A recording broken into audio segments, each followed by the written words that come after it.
will get started momentarily. Kaylee is going to drop a sign-in sheet for Smartsheet link in the chat for attendance purposes.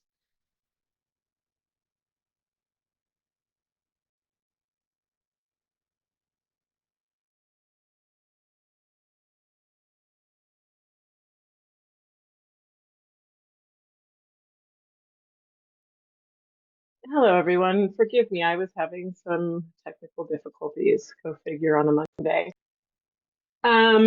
Welcome to the FY24 COC NOFO Project Applicant Training. My name is Markea Watson. I use she, her pronouns, and I'm with the Greater Kansas City Coalition to End Homelessness. We've got a few presenters on the horn today, and so they will introduce themselves as they're about to present to spare us some time. As Amber mentioned a second ago, there is a sign-in sheet linked in the chat. I'm going to post it again in case any of you were not able to grab it when you first logged in. Please do fill that out so you can be sure to get credit for your participation today, as obviously it is a required component of the COC project competition. We are, in fact, recording today, so be mindful of that by being here and sticking around, and certainly by commenting or chatting, you're consenting to your feedback or participation being included in the recording. I strongly encourage you to have your videos on. It's really helpful, I think, for those who are presenting and for your peers to be able to more successfully engage if they can see all of your beautiful smiling faces. Today we have 10 topics. I think there is potentially one additional topic to what we had last year for those of you who are returning, but for some of you, this will be all brand new, so I'm just going to go over it real quick. We'll give you an overview of the continuum of care and what it is, what it'd be like, some changes from the previous NOFO. So there are a couple of substantive changes in this competition that we want you to be aware of. COC priorities, this has to do with local and federal priorities, and then expectations of grantees. So what it means for you to participate in the continuum of care as well as in this process. We have a presenter talking about housing first and what that means as a framework that guides the work that we do as a continuum. We'll talk about housing and healthcare. This is a new priority of HUD and a nationally recognized best practice for getting folks into housing and the additional support that they need from within the healthcare system. We have two guest presenters talking about promoting equity. This is equity in all its forms and what that means just kind of in general and how we've operationalized that for the purpose of the competition.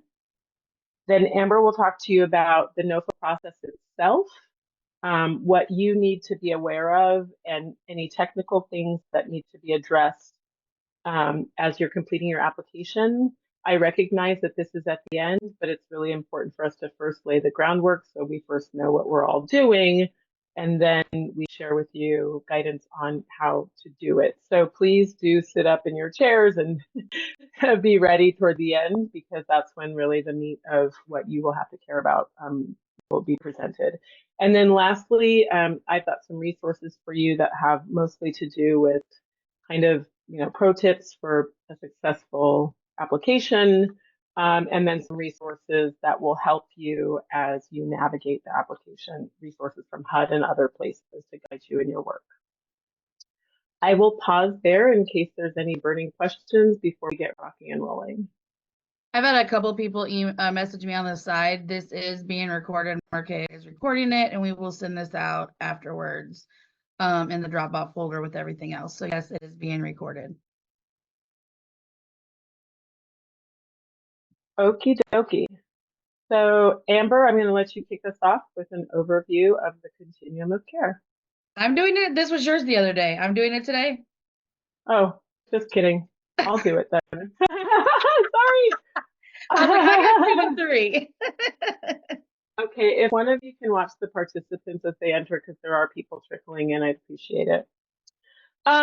So, and forgive my gaffe, we've done this a million times, and sometimes we do it off the cuff and sometimes in a more structured way. So A continuum of care. Now that's a kind of global concept. The continuum of care obviously is exactly what it sounds like. It's, a group of organizations that are meant to provide a continuity of care for people.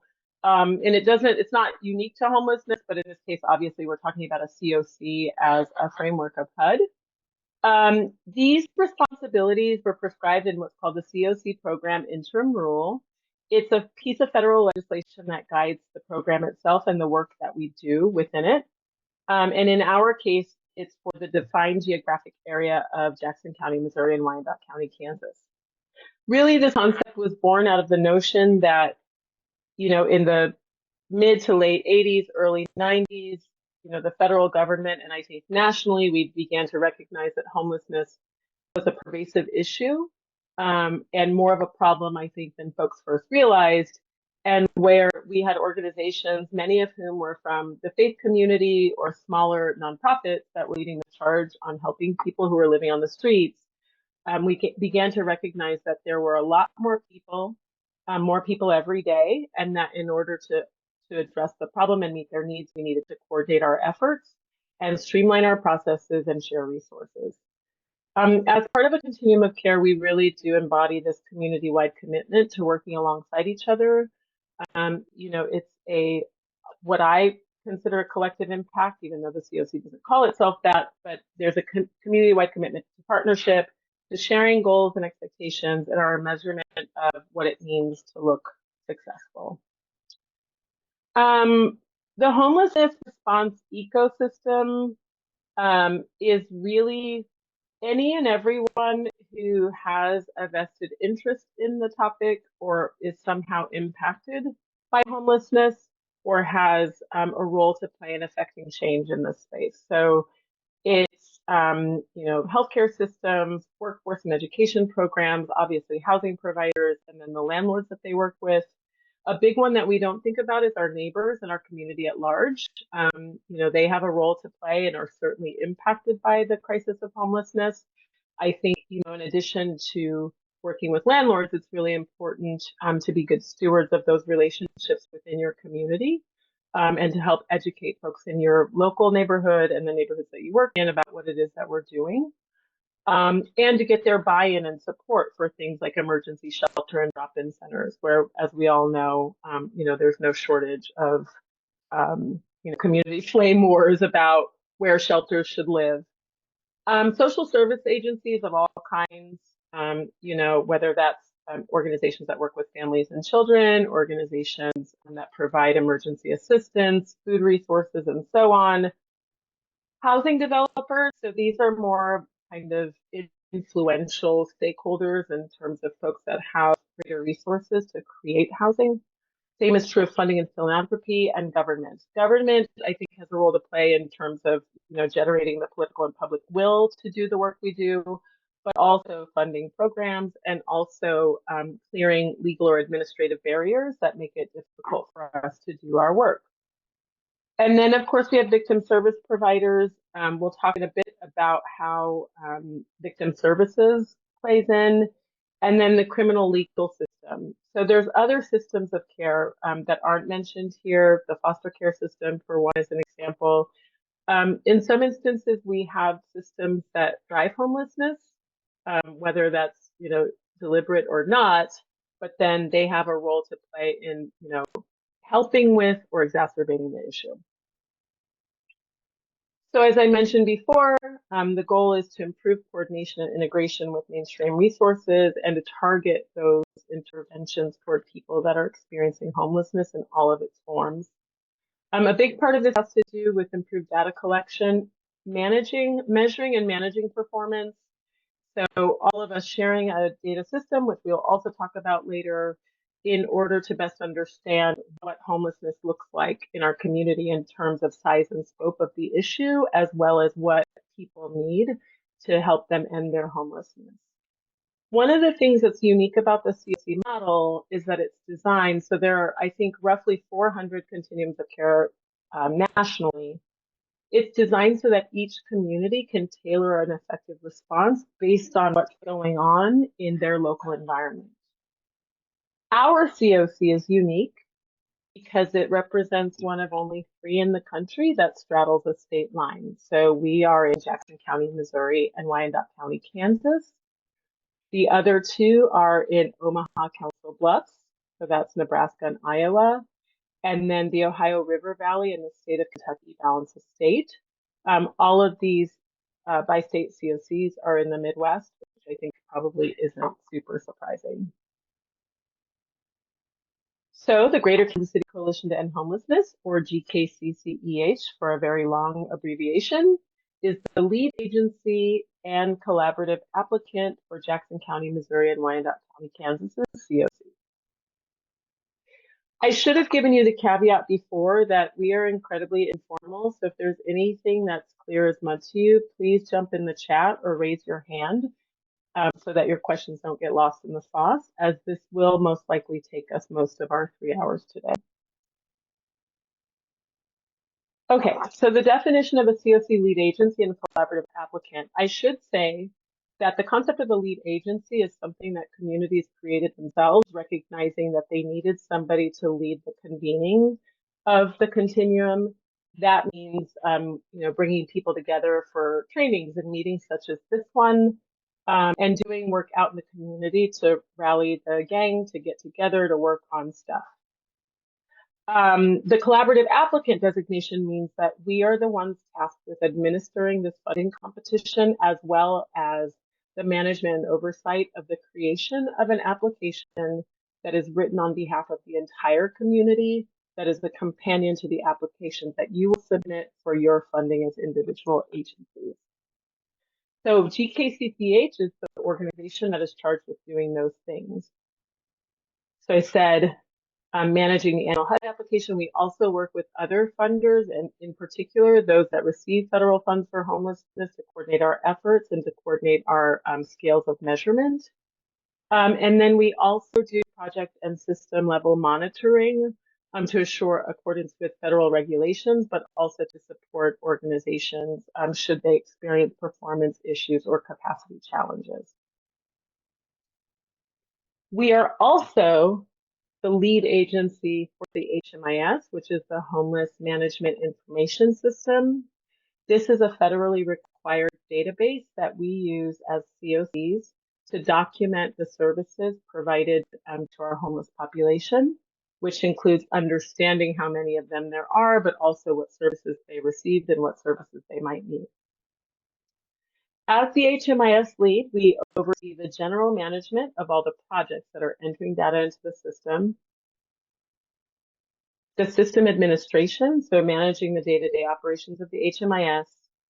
We develop, conduct, and document and create documents for the training for HMIS users, offer help desk support for folks that are end users that might have issues with the system. We analyze data for the COC, including data that comes from other systems of care and other data sources, interpreting, visualizing, and presenting data to the COC. And then we have federally required reporting requirements, both as a larger COC and as individual agencies. And so we ensure compliance with those and that folks have what they need to submit reports for their programs. Now, it is really important, if you take funds from the COC program, that you really understand the legislation that was drafted around which the funds are structured to be utilized. So this rule is called an interim rule because it has not been finalized at the federal level. There have been various iterations of it. I think from what I've heard, they are very close to a final rule. I don't know how well versed you are in how legislation actually gets written in DC, but there's the Schoolhouse Rock version, and then there's the more in-depth kind of iterative process that Congress takes before they make laws. So an interim rule means just that they are working on finalizing it, but for now this governs us and it is subject to change. So please, and you will have a link to this in your applicant folder, please, please, please read it. It's not the most interesting reading for a lay person, but it's critical that you understand at least the meat and potatoes of what's in there.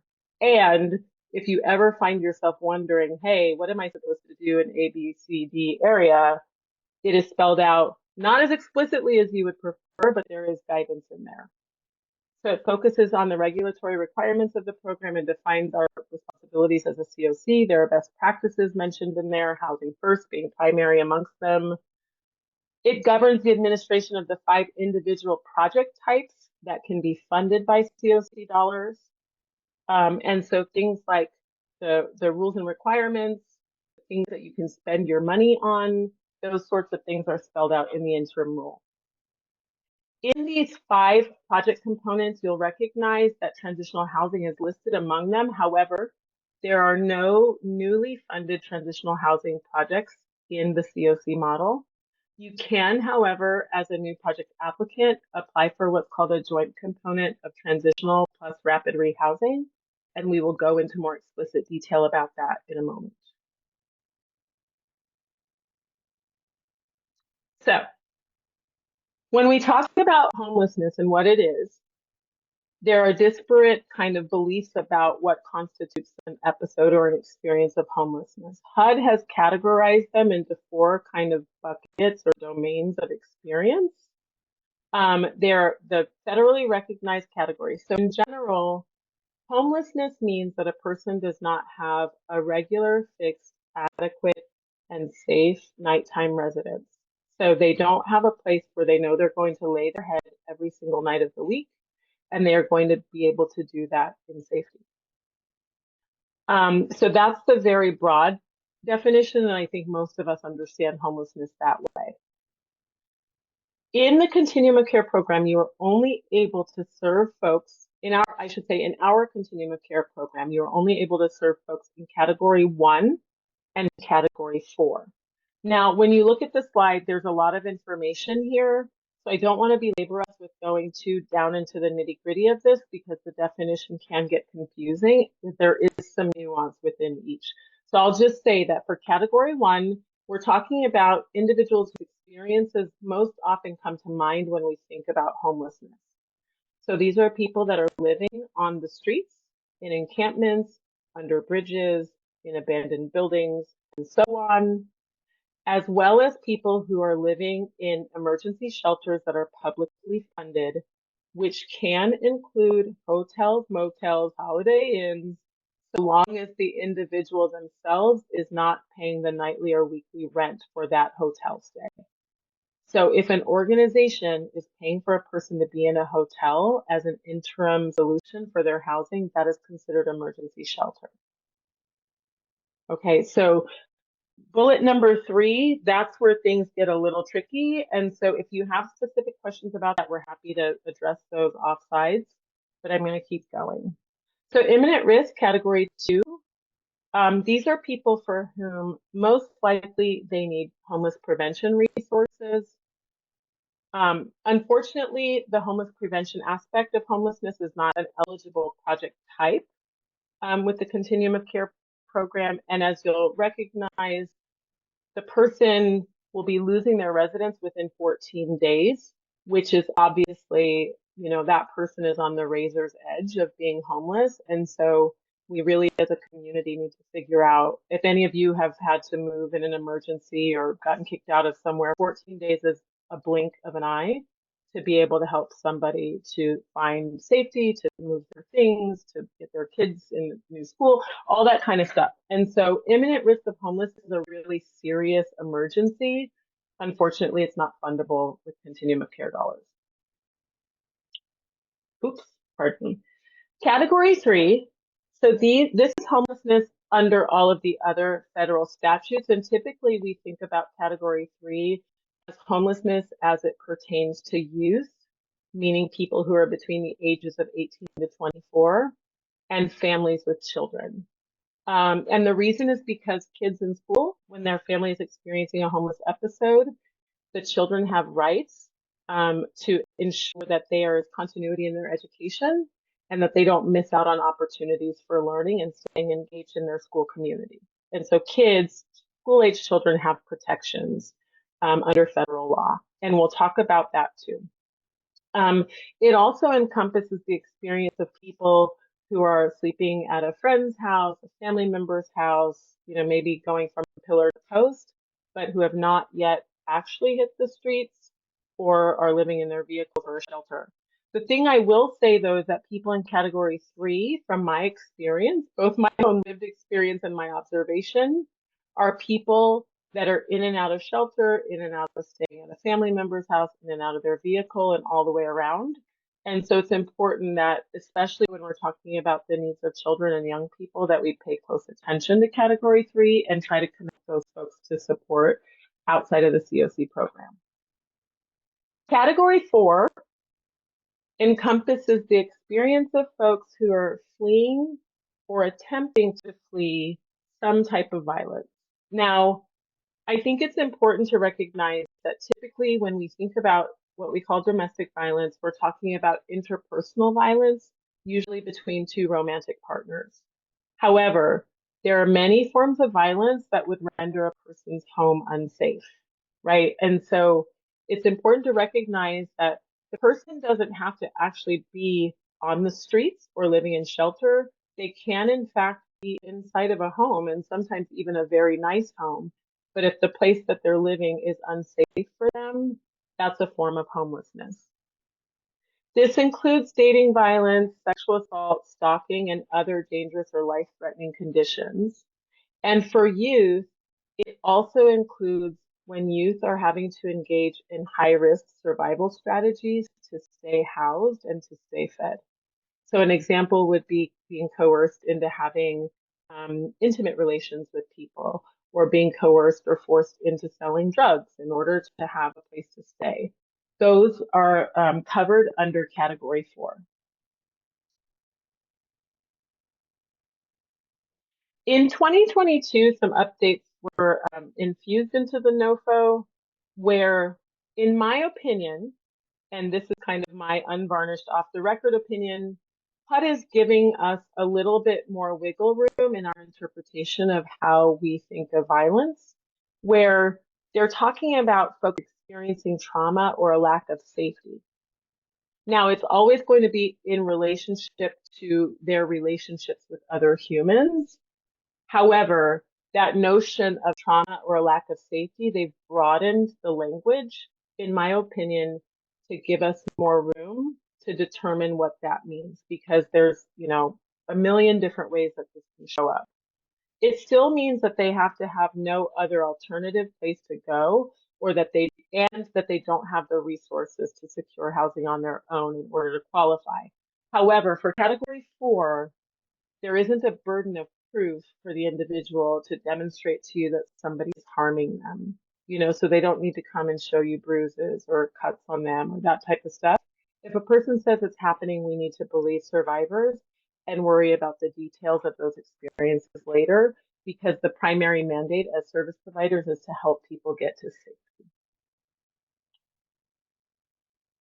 Amber, now it's your turn. Thank you. You did shave off time today, though, so good job. Because the other day it lasted longer. So I'm going to talk about some of the changes from the previous NOFO up until this year. I don't know who's doing the slides. All right. So as you will see, if you are not new to the competition, you're going to see that this is our first year that we're actually having a 2-year NOFO cycle, which for those of you that have been in this space for many of years, this is huge. It's exciting. It's great. So let's jump up and down together. Yay. But what it also does is give us some unknowns. So some of the biggest things to look at is with the Consolidated Appropriations Act of 2024, this is what authorized HUD to do a 2-year NOFO for fiscal years 24 and 25. The application and selection process for 24 funds will proceed much like prior years' competitions. And so you will see that the projects that you're applying for in 2024, you're only going to have to submit one application, and it will be applicable to both 24 and 25 funds, but your grant agreements will each just be still for 1 year.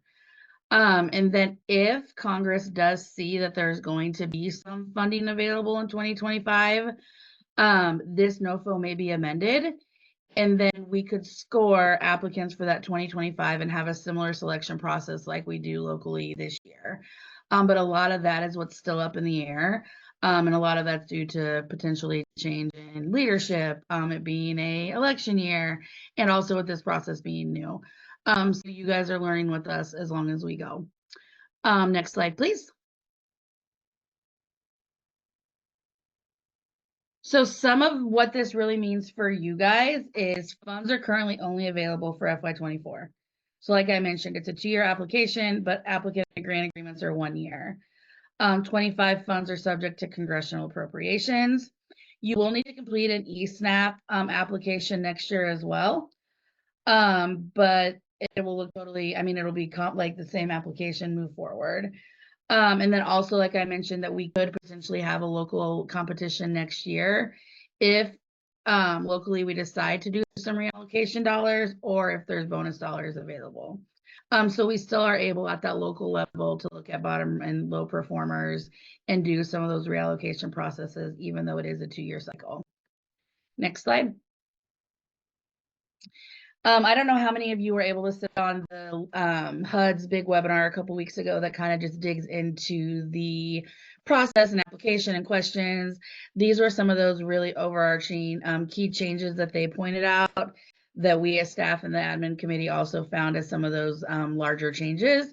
So first of all, is Tier 1 this year is set to 90% of the COC's annual renewal demand, where in years past it's been 95%.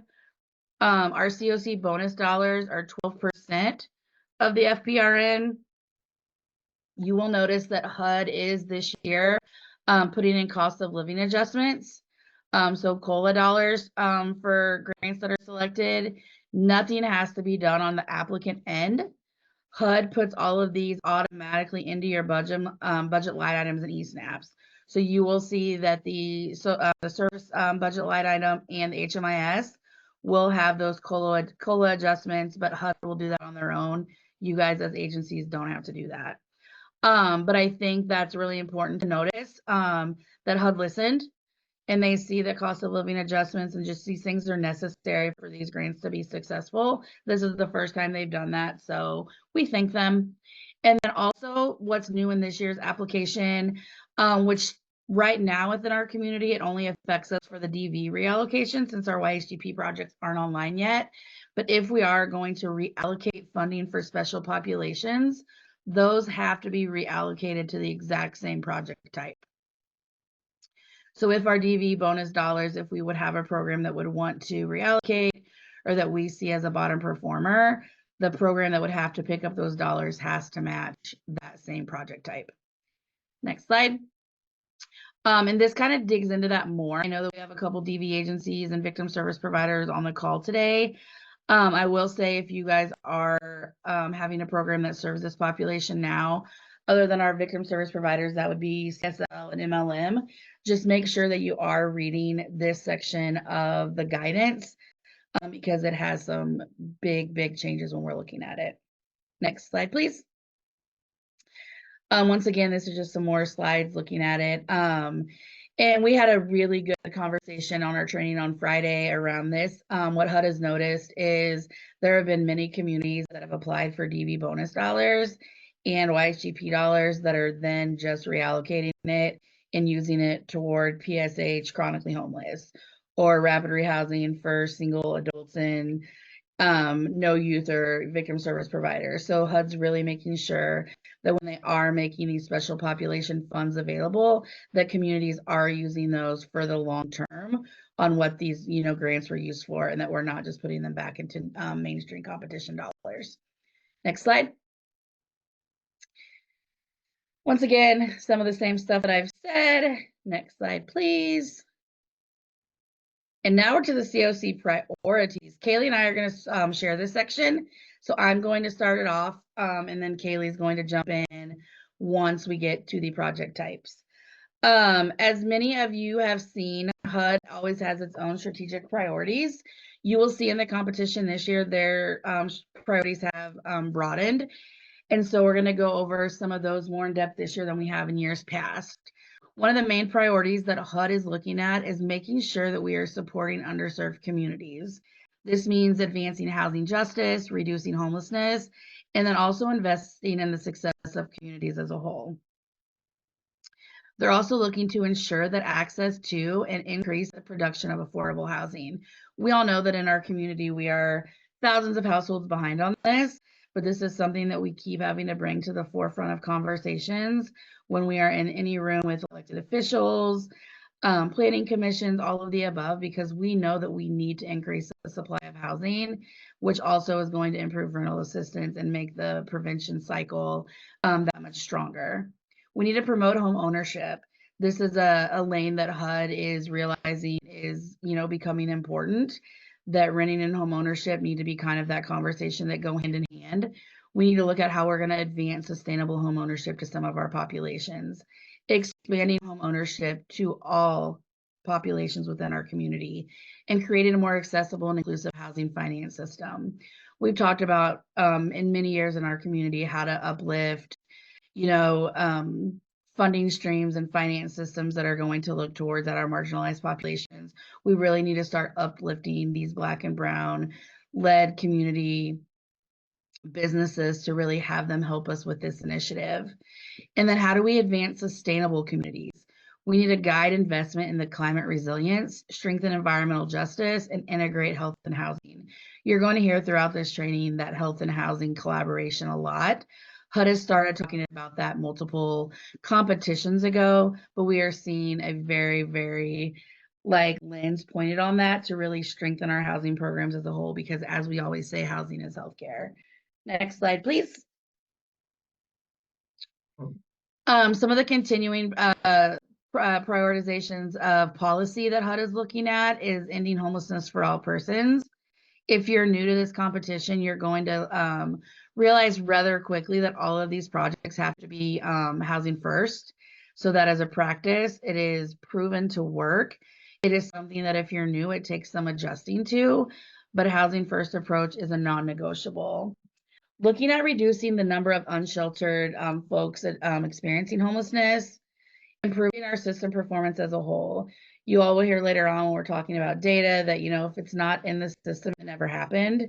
And yes, all of these projects, you guys are looking through a silo at how your program is performing, but all of our projects fall into that system performance.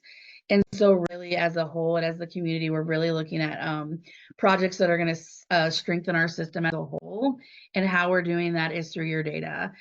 So when we get to the data piece, that is one of the key parts of these projects and implementation, is making sure you have that capacity to really gather the data that we need to improve our system as a whole. Once again, partnering with housing and healthcare services, looking at racial equity. Paris and John are going to take you through a session later around this, but this is something as a community we have to do better. Improving assistance to LGBTQ+ individuals, uplifting our persons with lived experience to be at all the table and decision-making bodies with us, building an effective workforce, and once again, increasing affordable housing supply. Some of the local priorities that we as a community have implemented that go along with what HUD is guiding is we are really looking for projects that demonstrate the ability to improve our system performance. Looking at programs that can fill gaps in the current housing system that we have. We are looking for projects that are flexible and that can serve any size and composition of a household. We all know that one size does not fit all. And if we design our projects to only fit a little box, we are really leaving out a lot of individuals and families that could access these programs. Looking at collaboration efforts and what are you guys doing as projects to really improve your outcomes, and not our outcomes, the outcomes for our clients. Projects which serve the entire geographic area of the COC, which Marquea mentioned earlier, we are a bi-state, so we have Wyandotte and Jackson County. But what we also realize, guys, is that there are individuals that could thrive even outside of those two counties. And so we really have to be able to allow folks for that self-determination. And if they want to jump into Clay County or Cass County, we really have to look to where these natural supports are. And so we are really, really looking at flexibility within these housing projects. Next slide, please. Our local priorities that we tend to always look at are veterans, chronically homeless, and high lethality. If you're not familiar with what the high lethality assessment protocol tool is, Tahani was in the training on Friday, which works at Rosebrooks, and she did a really good definition of it. But for those of you that don't know, every time one of our coordinated entry assessors is doing our coordinated assessment tool, we also conduct the lethality assessment on individuals or families that have identified that they are fleeing domestic violence. This is a tool that is nationally credited that really does show the lethality of to death for the individual or family that we are taking this tool on.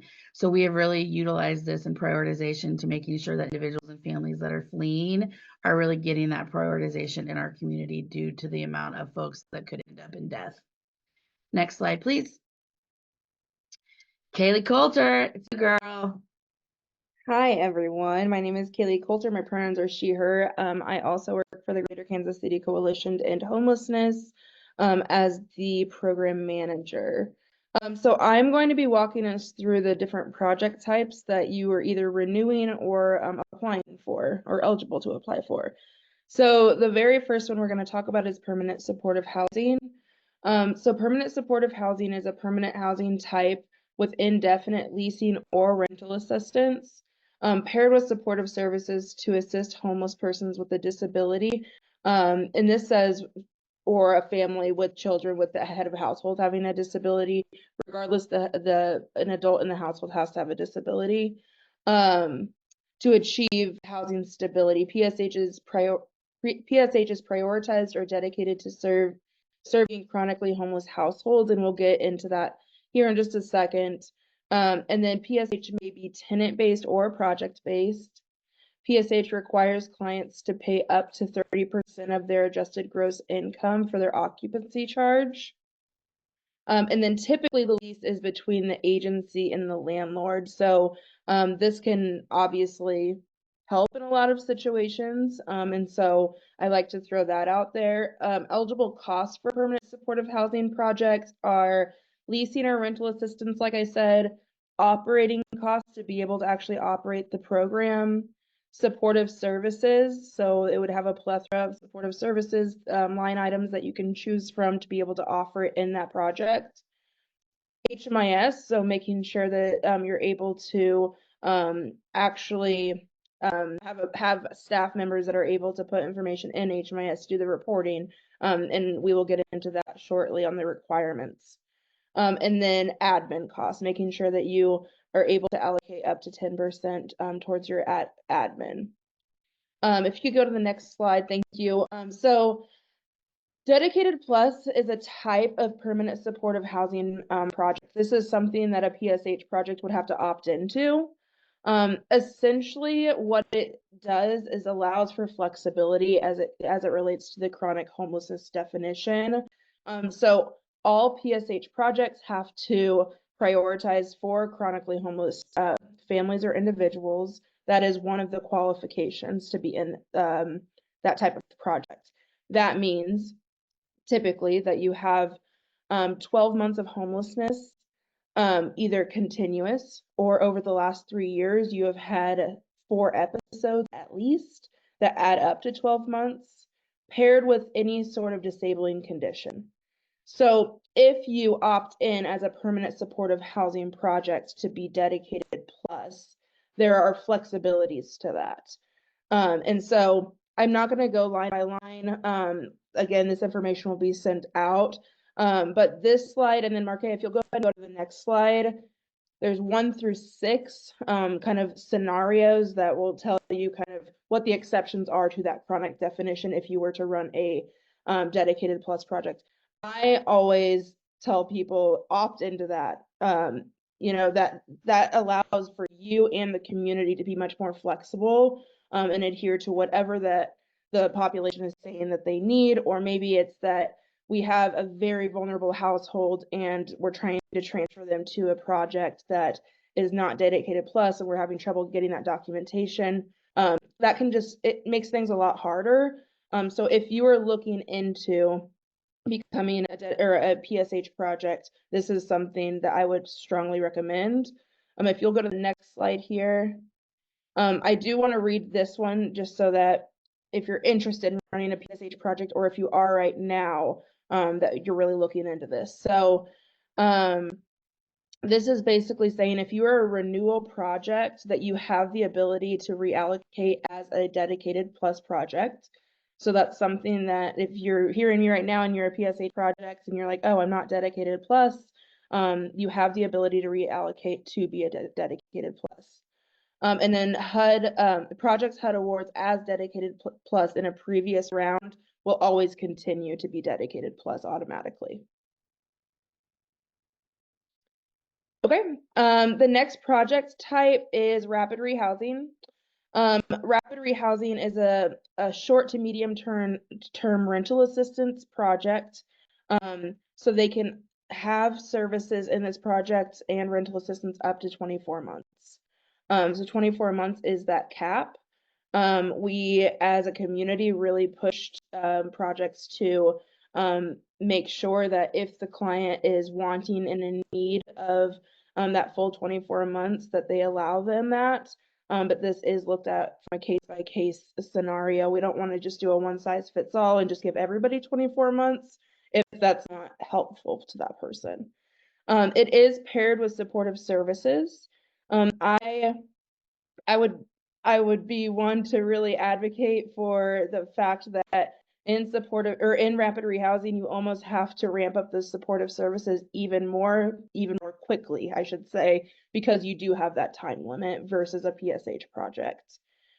Eligible costs here are rental assistance, supportive services, HMIS, and admin. Some differences you'll see between this one and PSH is that rapid rehousing does not require clients to pay an occupancy charge. If you do, as a project, require that, you have to require it across the board. You can't tell one tenant that they have to pay a certain amount and then another tenant that they don't have to pay anything. You have to have some sort of standardized way to do that. And then the other difference is that the lease is typically between the client and the landlord or the property manager. Go to the next slide. Okay, transitional to rapid rehousing. So Markeia touched on this just a little bit, that we can't apply just for transitional as it stands alone, but there is this project type called transitional to rapid rehousing. You'll hear us call it TH to RH a lot of the time. This is a joint component. So you're conjoining the transitional and rapid rehousing components together. This was introduced in fiscal year 2017 with the COC competition. This is very similar to regular rapid rehousing in terms of that you can only provide up to 24 months of rental assistance. The trickier part about this one is you have to make sure that there's always that transitional housing unit available within those 24 months. So if you received a referral and you were operating this program, you always have to have the ability when they're enrolled to allow them to utilize rapid rehousing or transitional. So let's just say, for instance, you receive a referral, the referral comes to you and the person says, I would love to do transitional housing for the first little while and then start looking. So maybe they're in transitional housing for 6 months and then move into rapid. You still have to have the ability to move them back into transitional if and when they would want to. Let's say maybe something happened with the landlord and the landlord says you got to go for a second or whatever it may be, and they want to move back into transitional. We have to have the ability to do that. And so that's where it can get really tricky, making sure that you have the units available for when and if that happens. And then another thing that makes this tricky is when this first came out, I don't know that there was a ton of guidance as it pertains to how it looks in HMIS. We've since got a lot more around what it should look like. This project type should look like an HMIS. So I think kinks have been worked out there. But it's just it's a trickier program to run, and I think across the board in our COC we've seen it play out being trickier. And so I only caution you that if you are applying for this, that we at the very forefront we need to be very intentional about HMIS setup and the intent of the project and so forth. So really cool project, just it's different and there's a learning curve there. Oh, and I'm sorry, if you'll go back one slide there, Markeia. I forgot to read the eligible costs for TH to RH. Eligible costs are rental assistance or leasing, operating, and that operating is only for the transitional housing component, supportive services, HMIS, and admin. Thank you. And I will say, sorry, Kaylee, we had a really robust conversation around this on Friday too. I will say that the GHRH programs that we've had within our community, and we had a couple of them there on Friday with us that were very open to talk about it. It hasn't always been the easiest project type to run and manage. A lot of that is due to the fact of you having to have like twice as many rapid as you do transitional. We've seen some programs really struggle with operating two different transitional projects under the same roof. So say you get funding from one project here and another here. Well, those rules and regs are going to be different. So it's posed some challenges for some organizations to run, two separate programs under one transitional roof. So just really, really think about some of those key components of that project type if you are thinking about applying. If you would like to phone a friend and talk to some of those organizations that have ran this project type, just let us know.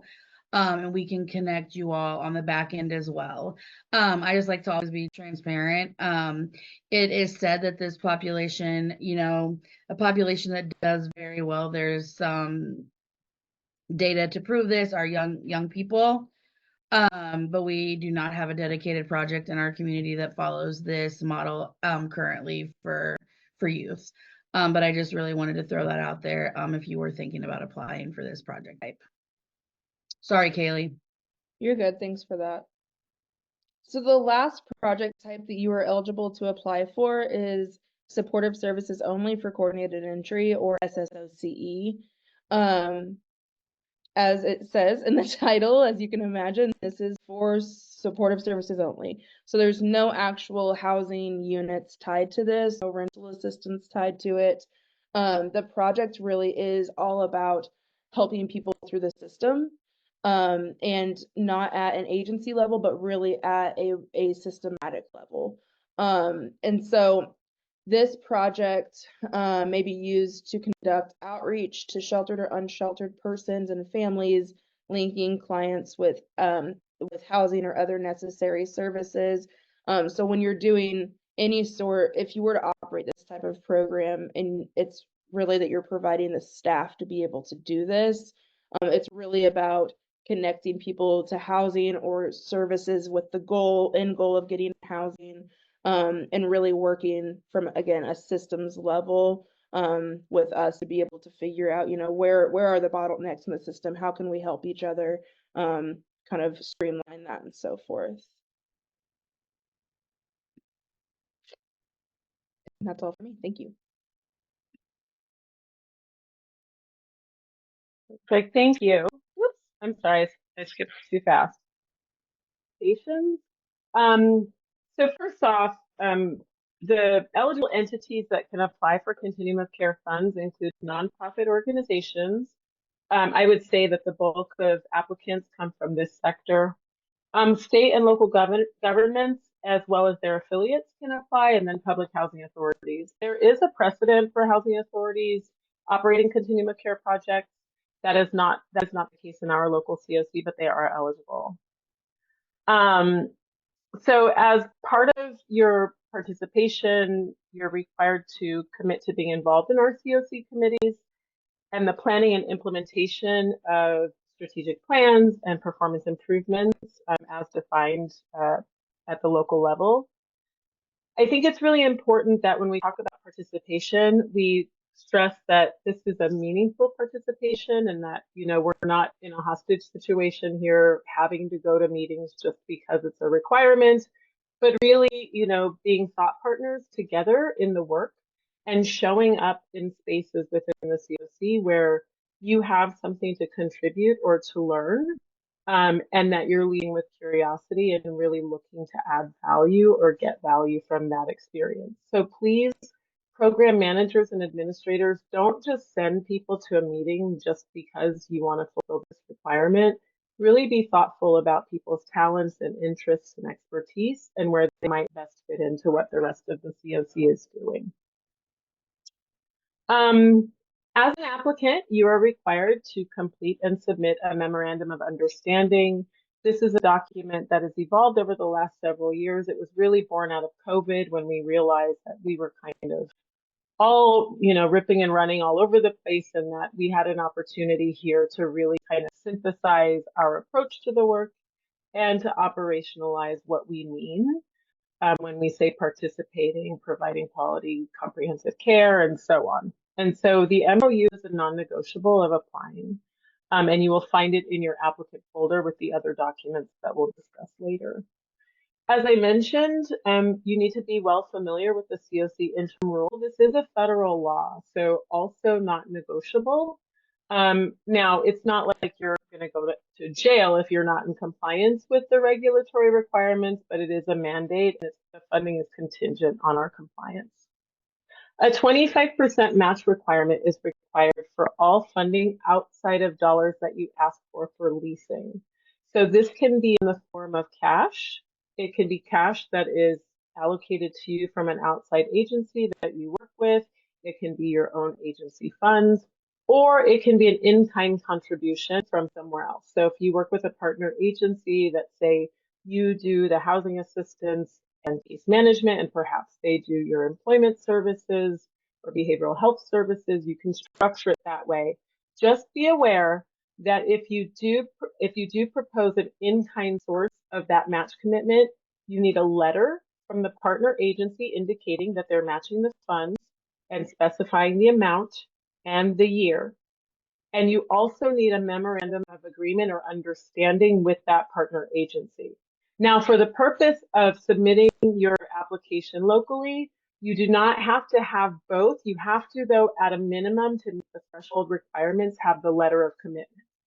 At a future date, when you satisfy all the requirements of bringing your grants online, all of the documents will need to be furnished.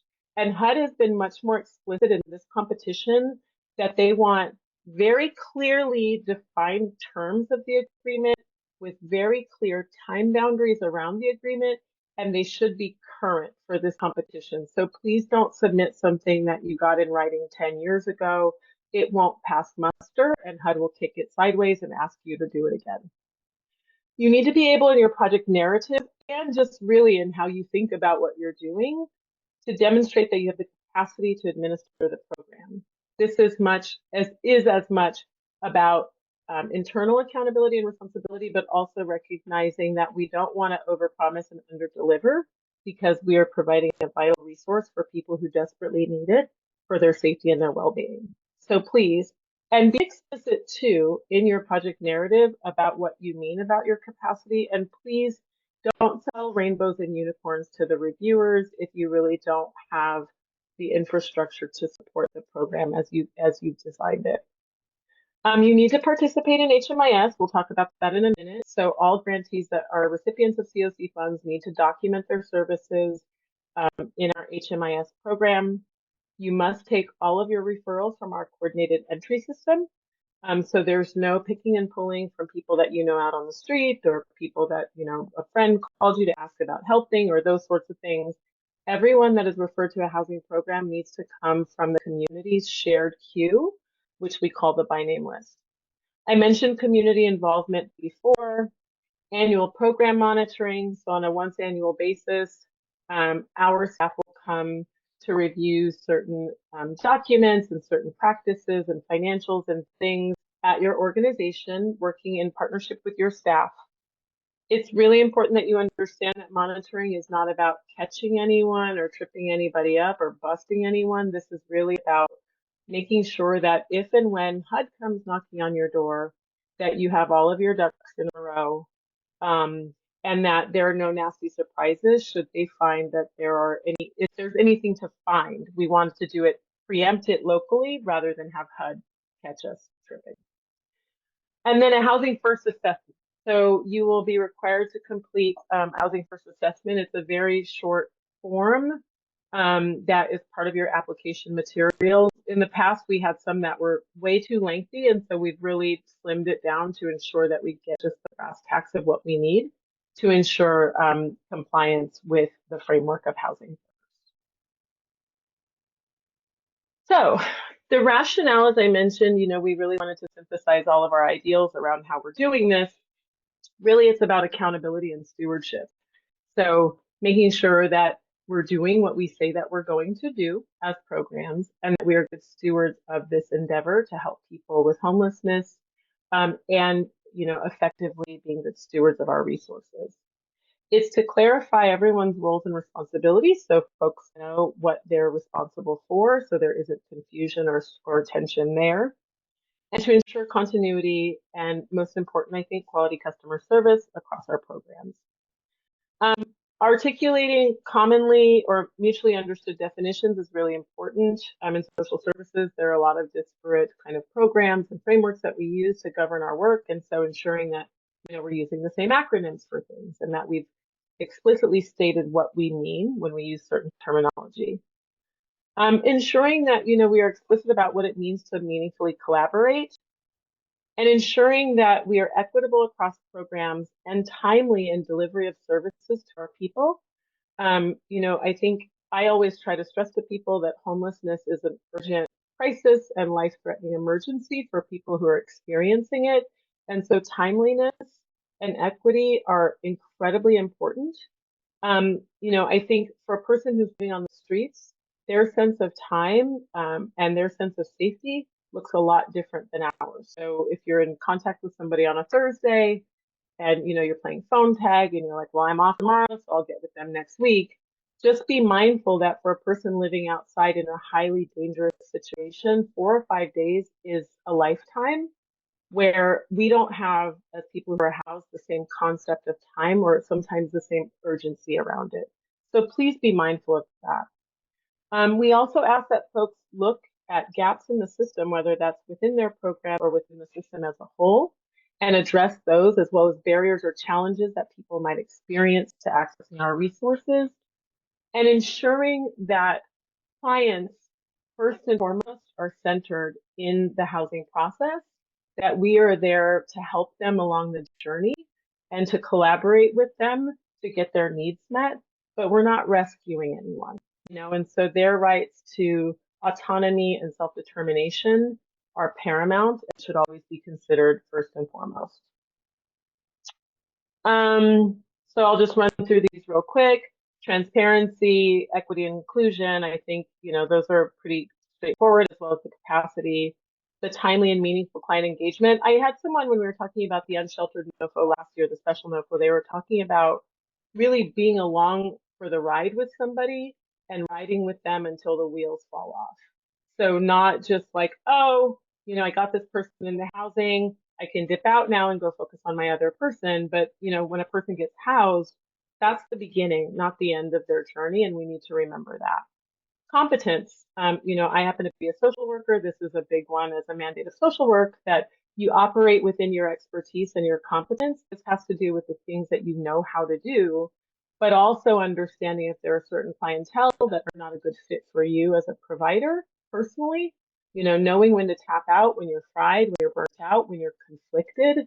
If you have a client who reminds you of a person in your family, I've had this experience many times, you're probably not the ideal person to work with that individual. So all of this has to do with competence.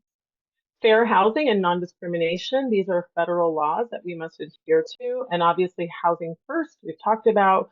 We've also incorporated housing first and housing focused interventions into one kind of domain, where it's not just about getting people in the door, like I said, but really focused on housing as the building block of having stability in people's lives so that they can move forward. And so we're thinking about housing focused for the duration of the person's life, not just while they're in our program or not just trying to get them in the door. Being accountable to each other, to ourselves, and to our clientele. Commitment to the community's work and being a part of it. Being client-centered, client-focused, strength-based. Using data to drive your decision-making. So not just entering data because my teacher told me I have to, but because we enter information into these systems so that we can learn from that information. And so, this is a relatively new social phenomenon of homelessness that we're experiencing in the year 2024. And so there isn't a large evidence base around this. We're all learning together, and data is what's going to make all the difference in the long run of whether or not we know we're done. Learning as a cultural practice, having a bias toward curiosity, really seeking to educate yourself about the issues, about what's happening out in the community, about what legislation might impact your work, about what funding mechanisms there are to support your work, and of course, best practices in delivering services. And then being nimble and responsive and flexible. The ground shifts under our feet all the time. COVID was a perfect example of us waking up one day and the entire world was different.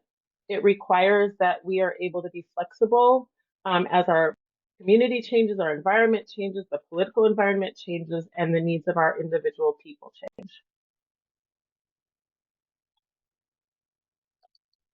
Okay, so I talked about most of this, but committees and work groups, and then attending our monthly membership meeting. We host a monthly meeting on the third Wednesday of the month at 9 o'clock every month.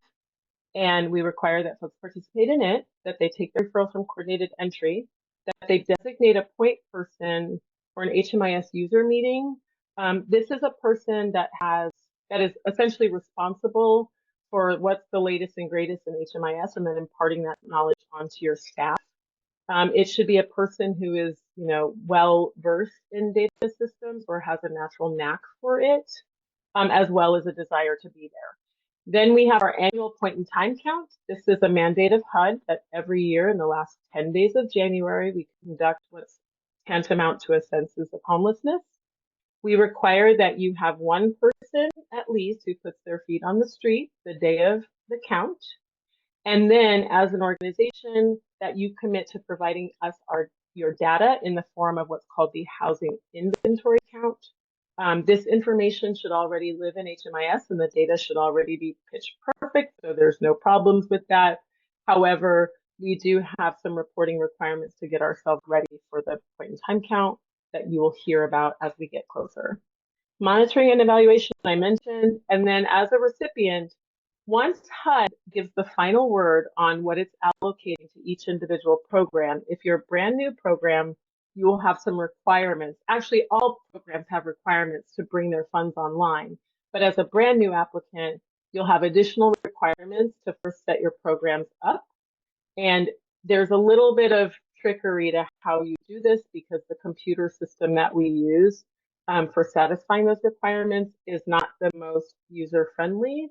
And so we will have some additional training resources for new applicants on what to do once you're awarded, which typically happens sometime around the holidays.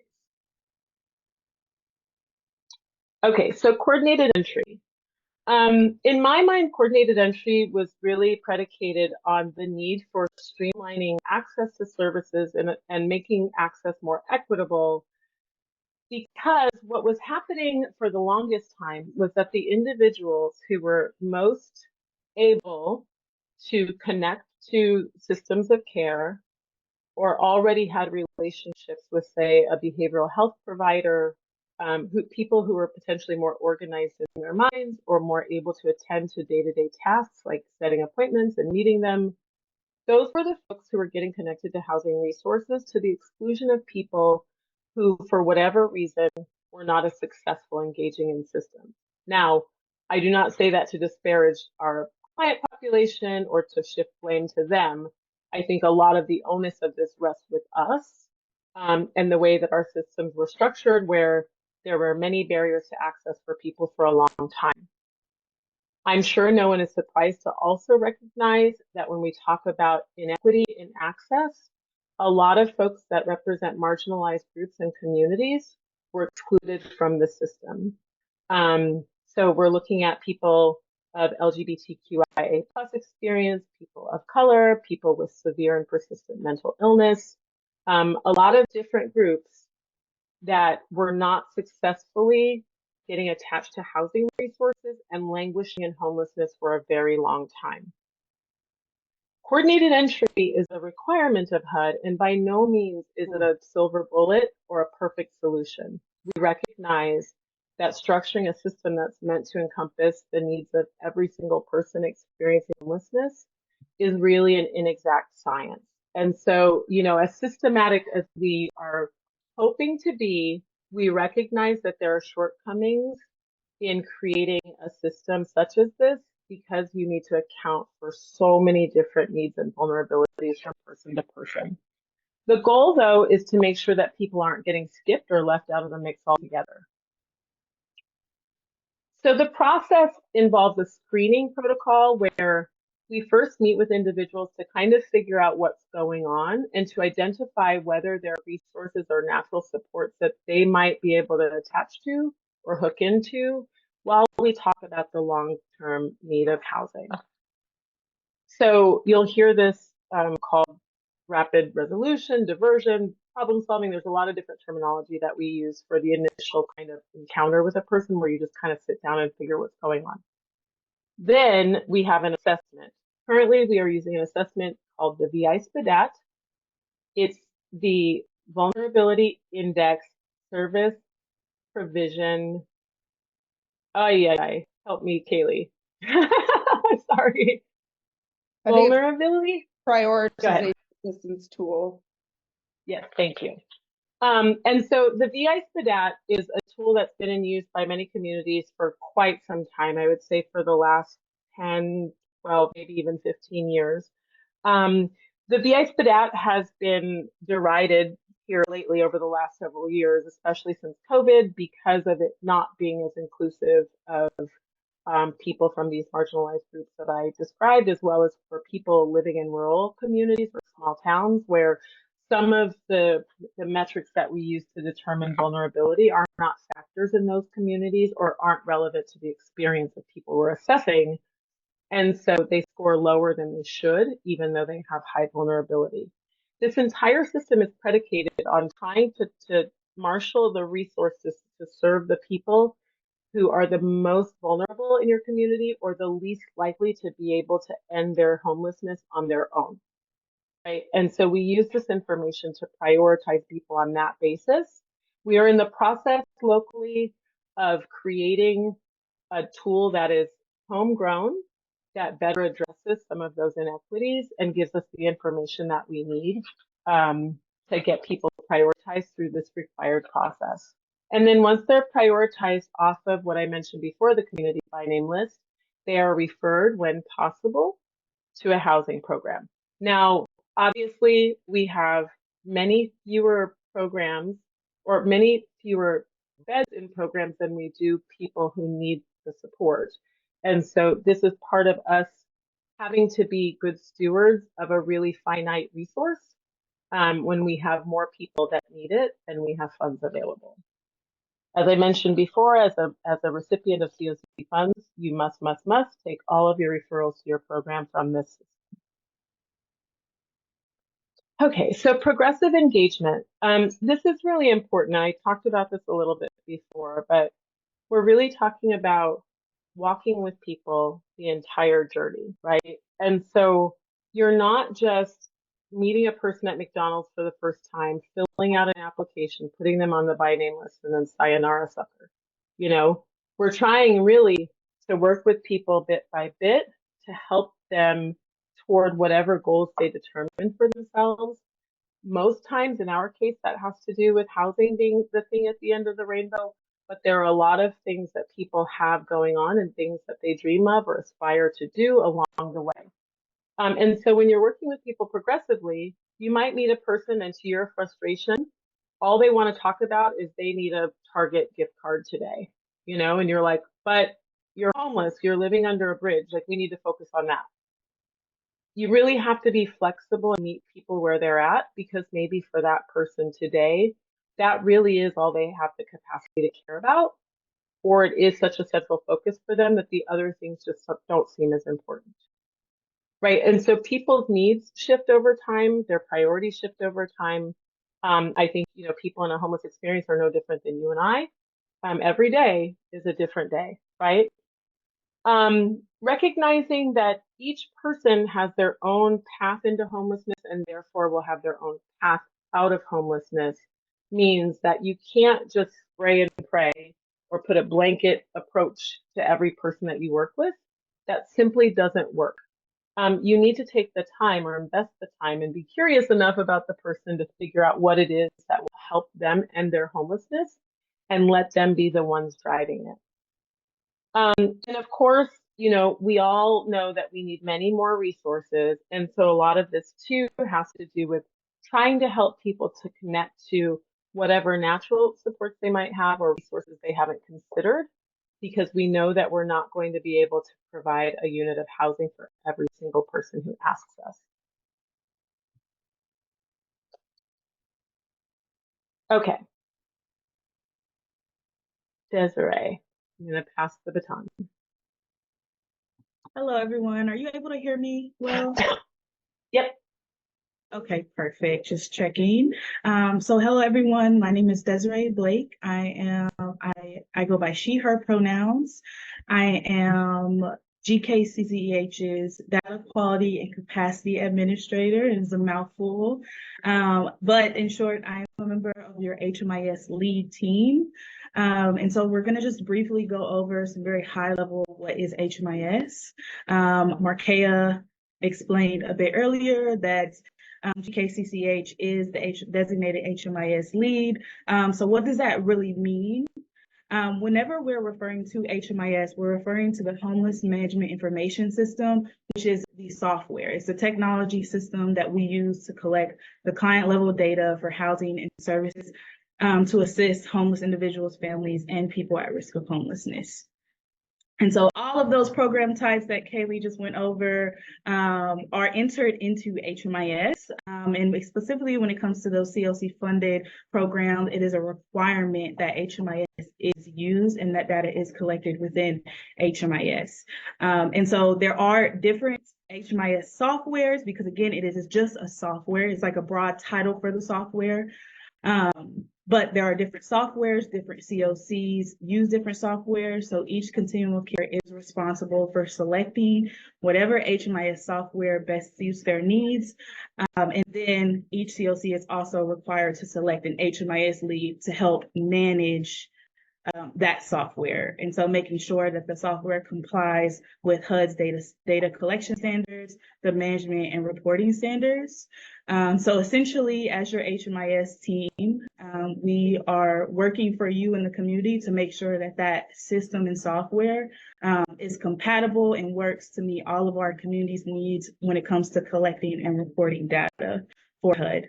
All CLC funded products are required to enter high quality data into HMIS.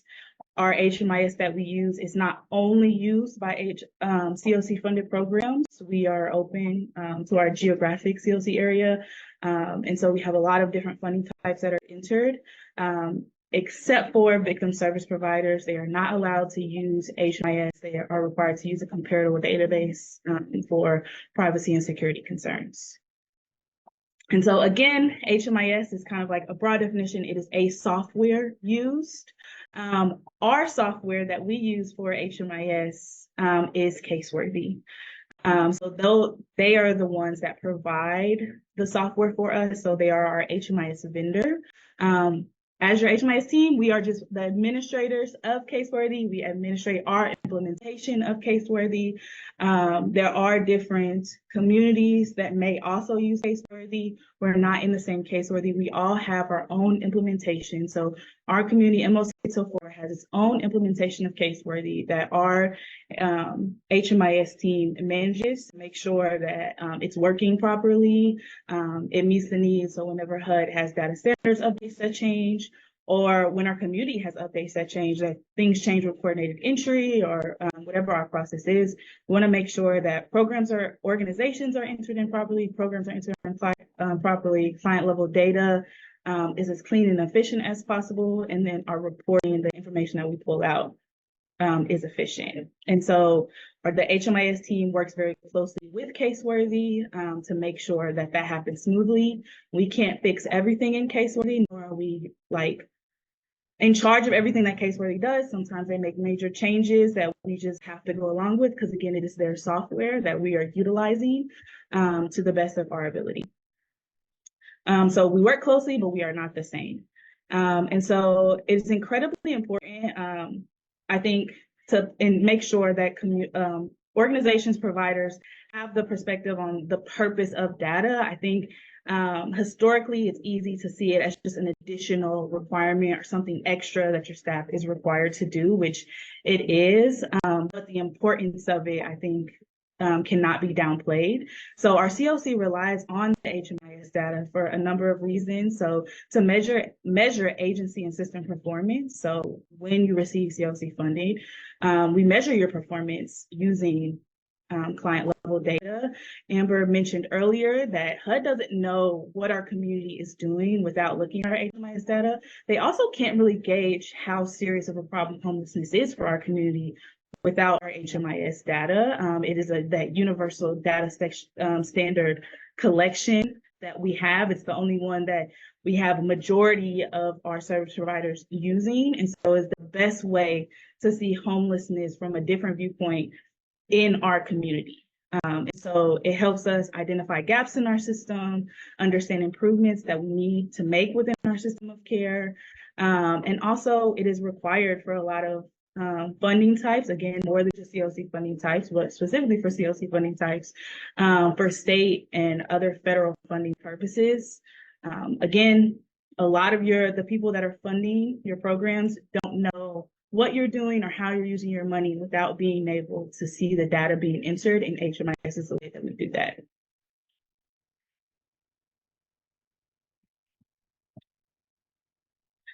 So for all the information that is collected in HMIS, and I think this is especially important for those that are newly applying for funding to understand the capacity needed, not just if you apply for a program, you need to serve your clients this way, you need to follow all these administrative rules, all of this, but you need to make sure that your staff also have the capacity to comply with those data entry components. And so we do collect personally identifiable information, so name, date of birth, social security number, race, ethnicity, and gender. Inside of HMIS, we also collect additional information which are known as HUD assessments. It is collected for almost all of the program types. And so that information can include a chronic homeless status. That is a calculation of a bunch of different questions that you are required to answer. Disabling conditions, health insurance, client income. It's also an option to enter services on the client as well as case notes to better keep track of your clients. HUD data standards are updated every 2 years, so sometimes there are slight changes in the way that we ask questions, or maybe questions can be additionally added or removed based off of HUD standards. But typically when the data team is saying we need this information is because HUD set that standard for us. We need to collect that information. And this does apply to everyone using HMIS, not just the COC funded programs, but especially important for our COC funded programs to make sure that that's true. Does anyone have any questions regarding HMIS? That was pretty like just a general overview.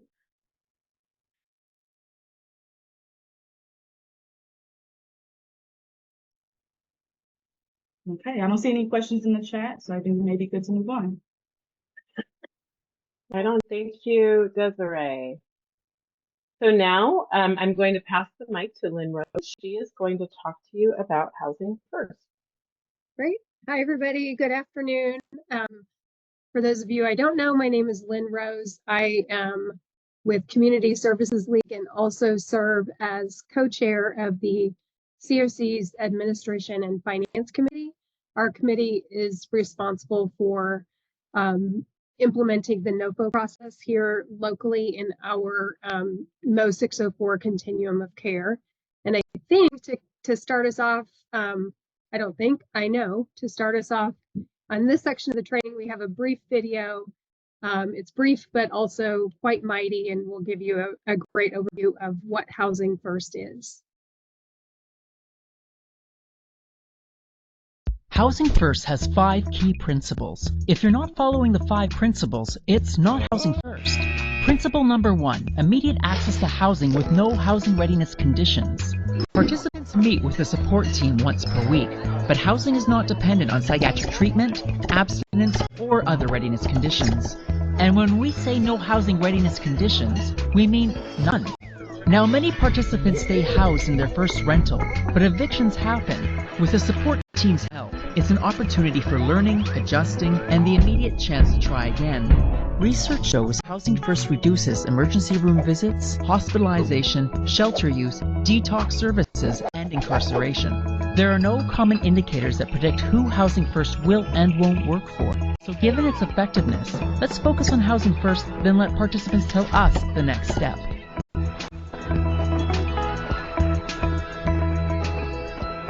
Principle number 2, consumer choice and self-determination. This principle highlights that participants want and can make productive change occur in their lives. But in order to thrive, meaningful housing options are a necessity, and research shows that a majority of participants prefer independent market housing throughout the city. Now, in order to foster learning and self-determination, it's important that the team support most choices participants make. Though the team can point out expectations, they should avoid overprotecting participants from learning opportunities. When choices have poor outcomes, a supported learning environment promotes more informed choices in the future, reducing long-term harm and increasing self-sustainability. Principle number 3, recovery orientation.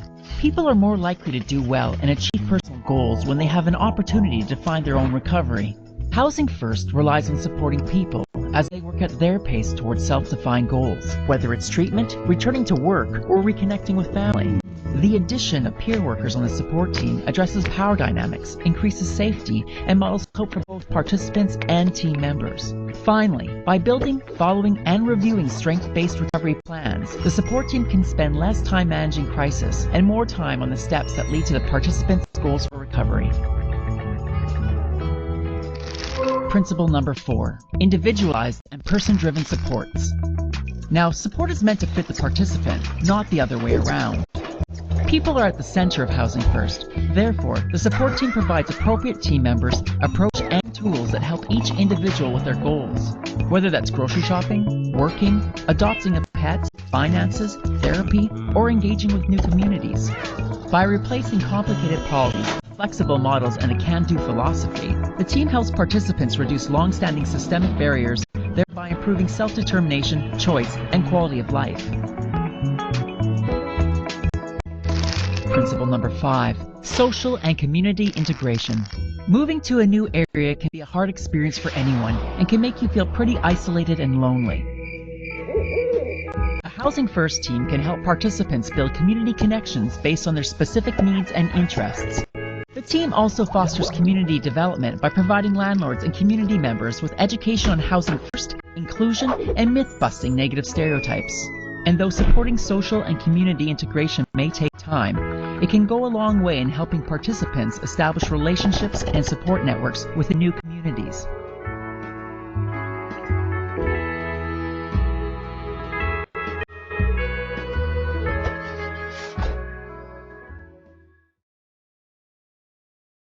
Housing First. This deck will be sent out or provided in the Dropbox after the training is done. I would encourage anybody who has questions about Housing First to watch and rewatch that little video. It's extremely helpful and really lays out Housing First in the best possible way. So with that as context, I'm not going to read these slides to you. You guys can read, but I do want to point out some really key components to Housing First.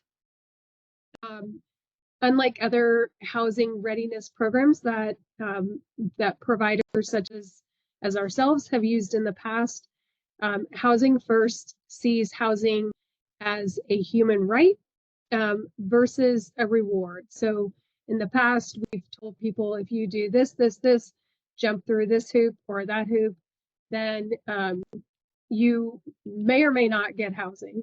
And what Housing First is really turns that our old ways of doing business on its head. Get people into housing, the rest will come. Next, in the next bullet, really outlines Housing First means that there are zero barriers to housing. There are no prerequisites such as sobriety, income, or any other any other prerequisite to housing. It is what it is. Get people into housing, the rest will come. Address the rest after. And then, you know, I'm sure a lot of us in this virtual room have talked a lot about trauma-informed services over the last few years as it's become more mainstream.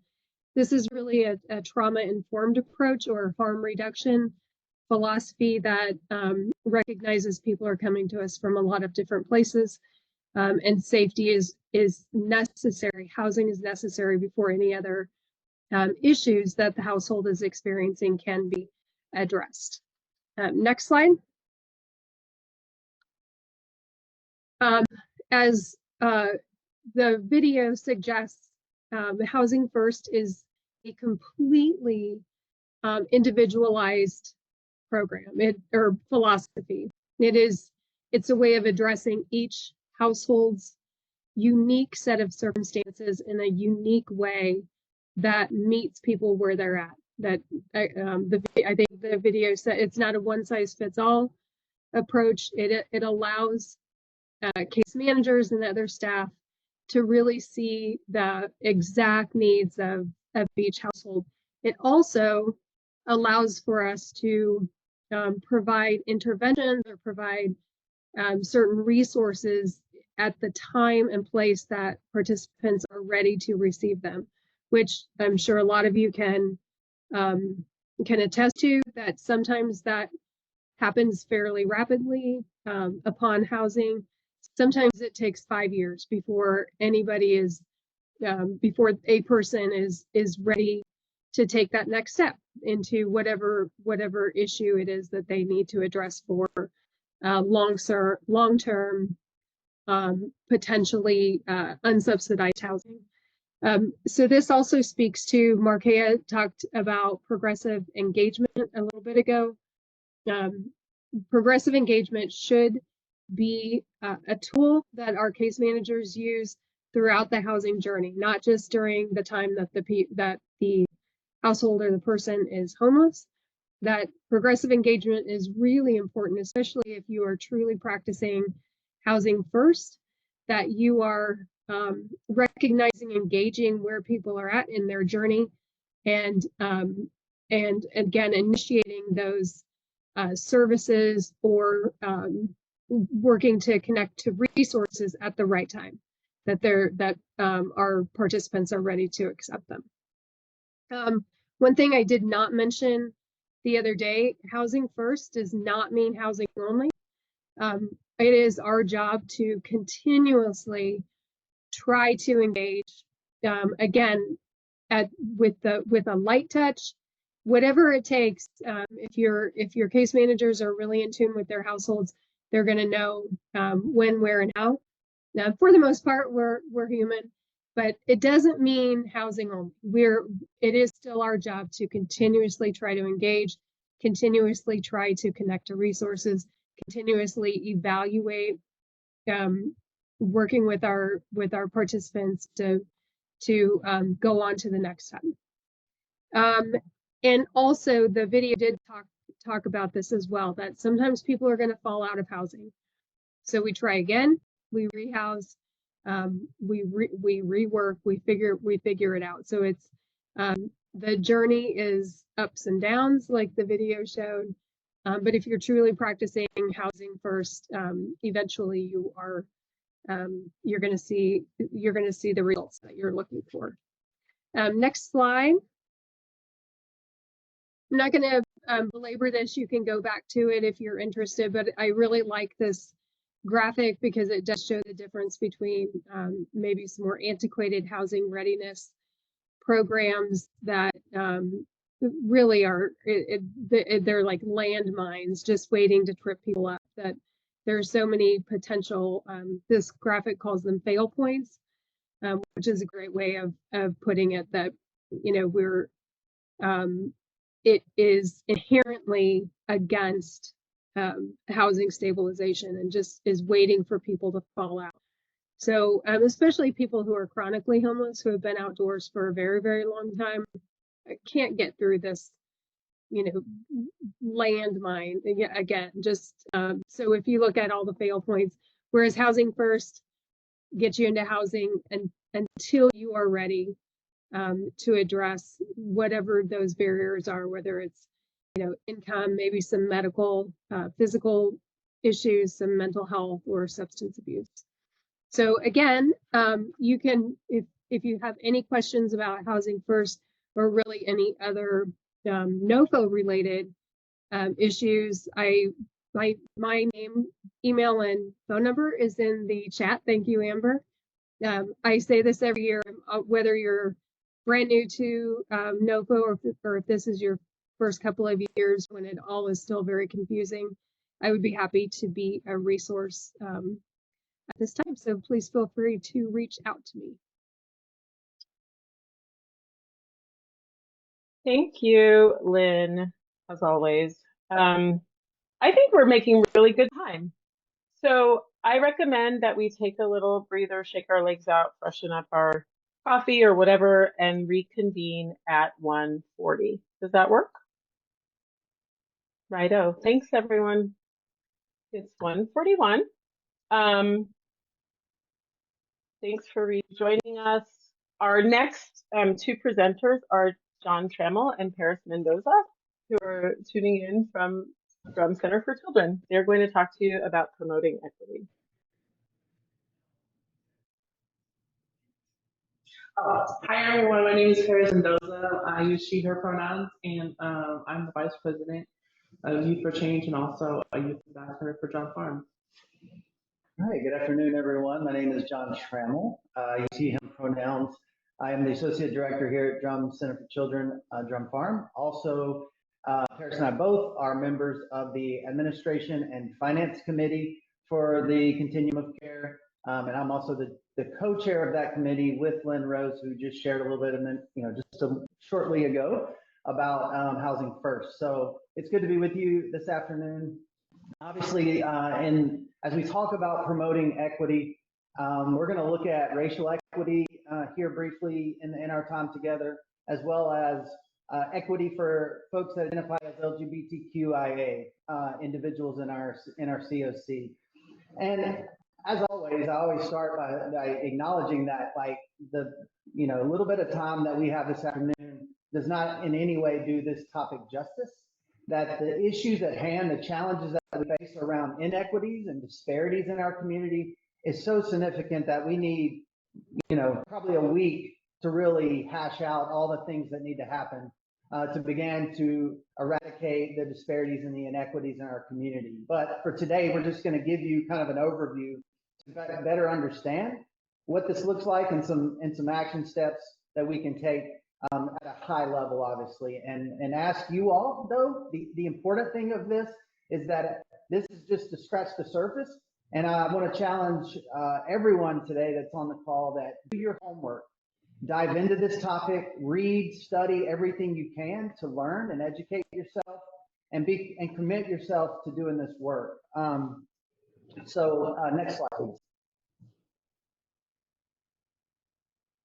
So HUD has racial equity, obviously, as part of the NOFO, and this is the language that they use to describe their commitment to racial equity as a priority for programs and systems. So you can see first of all, that it talks about folks that identify as Black, Indigenous, and other people of color.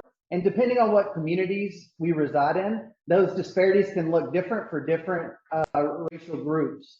Obviously, in our community here, if you aren't aware, we're going to look at it in just a second.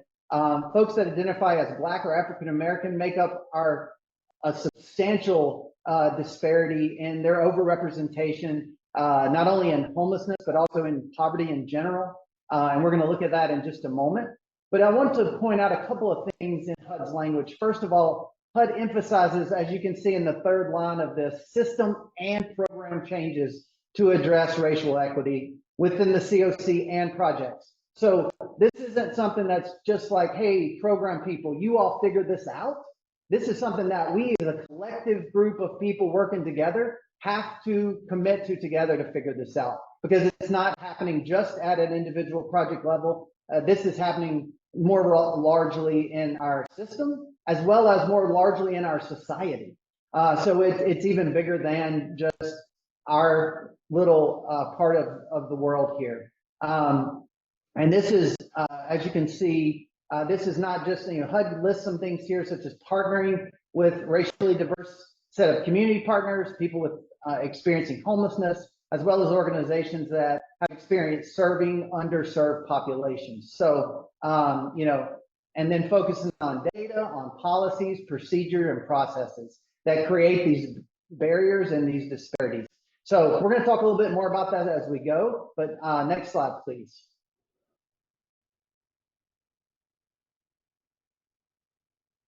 Ooh.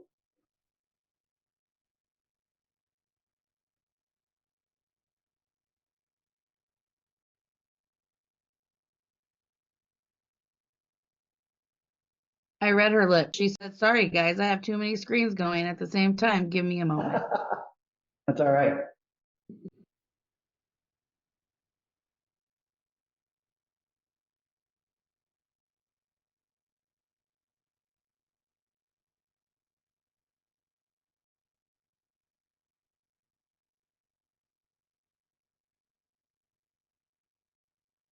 Okay, thank you, Marquette. So if you can look at this slide real quick, you can see that, like I said earlier, that the major disparity that we see in our COC around racial equity is when it comes to folks that identify as Black or African American. And that is the orange color there on this chart. So for total population, you can see that Black or African American individuals represent 20% of our total population in our COC. When you look at poverty, Black and African American folks represent 35% of those in poverty. So to do the quick math, that's a 75% increase in their representation in poverty versus total population.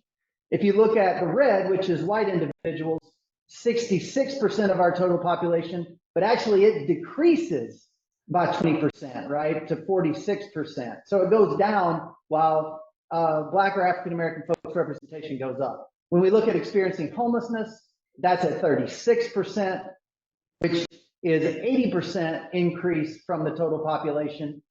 And then experiencing unsheltered homelessness is 32%, which is 60% increase. And then when you look at the stat there at the bottom where it says in families with children, it's at 43%. My eyes can't see that far sometimes. And 43% is 115% increase from the total population. So once again, exponential growth in how Black or African American folks are showing up in poverty and in homeless situations, especially with a major disparity in how families with children are extremely overrepresented for folks that identify as Black or African American. And so, we're going to talk in just a minute about what this means and what causes this. And I'm going to pass it over to Paris to talk about LGBTQIA folks. And next. So next slide, please. Improving assistance to LGBTQ individuals. Discrimination on the basis of gender identity and sexual orientation manifests differently for different individuals and often overlaps with other forms of prohibited discrimination. COC should address the needs for the LGBTQ plus transgender, gender nonconforming, and non-binary individuals and families in their planning processes. Navigating the systems as a queer person with lived experience myself can cause you like a lot of anxiety. You're going into spaces where you don't know if people will respect you because of your identity, and you never know if they can deny you access to services just because of that. And that is why like the COC has guidelines and policies and procedures set in place to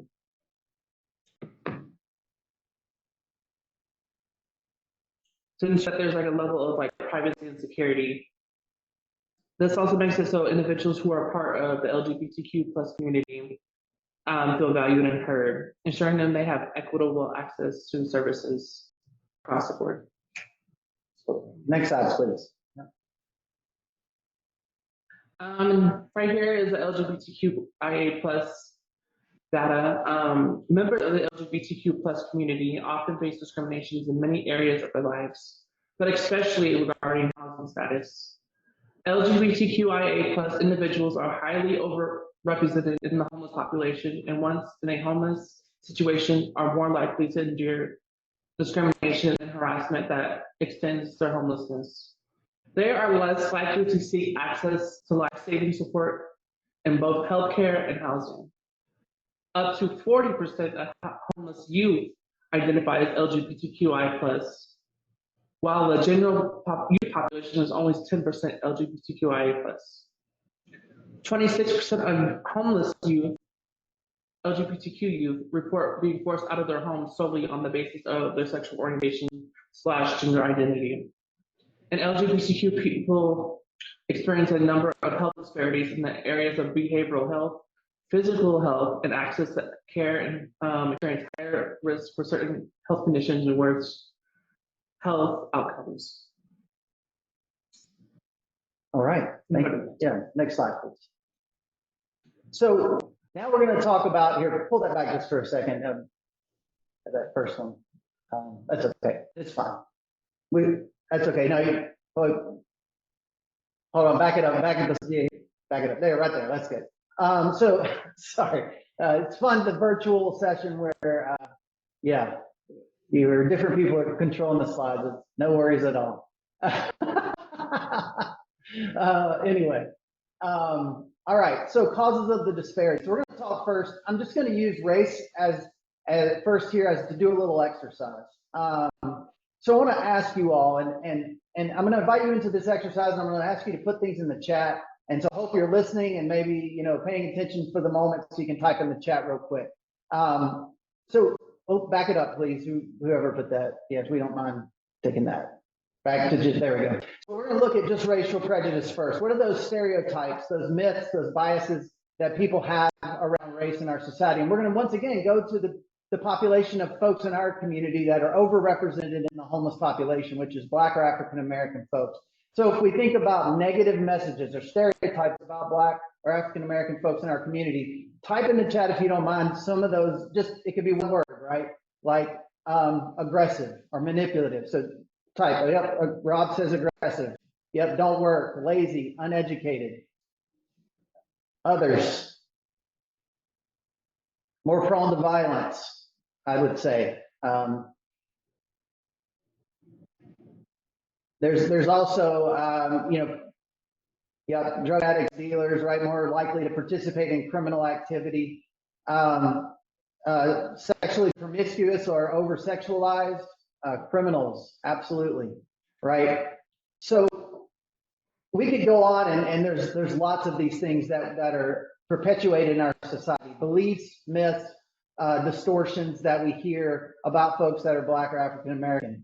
And I want to just name real first of all that, like, while we may not believe these things overtly or explicitly, but like these things are so ingrained in our society that many times we hold on to these things sort of unconsciously. And for those of you who are involved in psychology or understand how the brain works to some extent, that the overwhelming majority of our beliefs are unconscious. And our behavior is driven by our beliefs, right? So a lot of times we act on beliefs that we don't even realize we have. Some people use the term second nature. I did that out of second nature, right?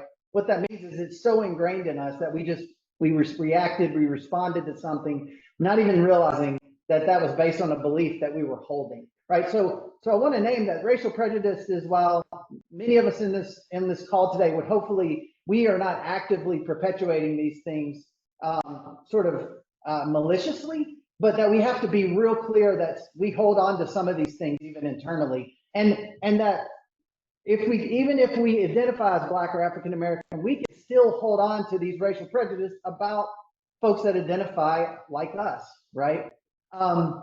So when we take these prejudices and we combine them with, you can do the next two things now, the plus, and there we go, with institutional power, that equals what we know as racism, right? So that that these stereotypes, these negative things about people who are Black or African American, and what does that institutional power look like? That can look like a lot of things.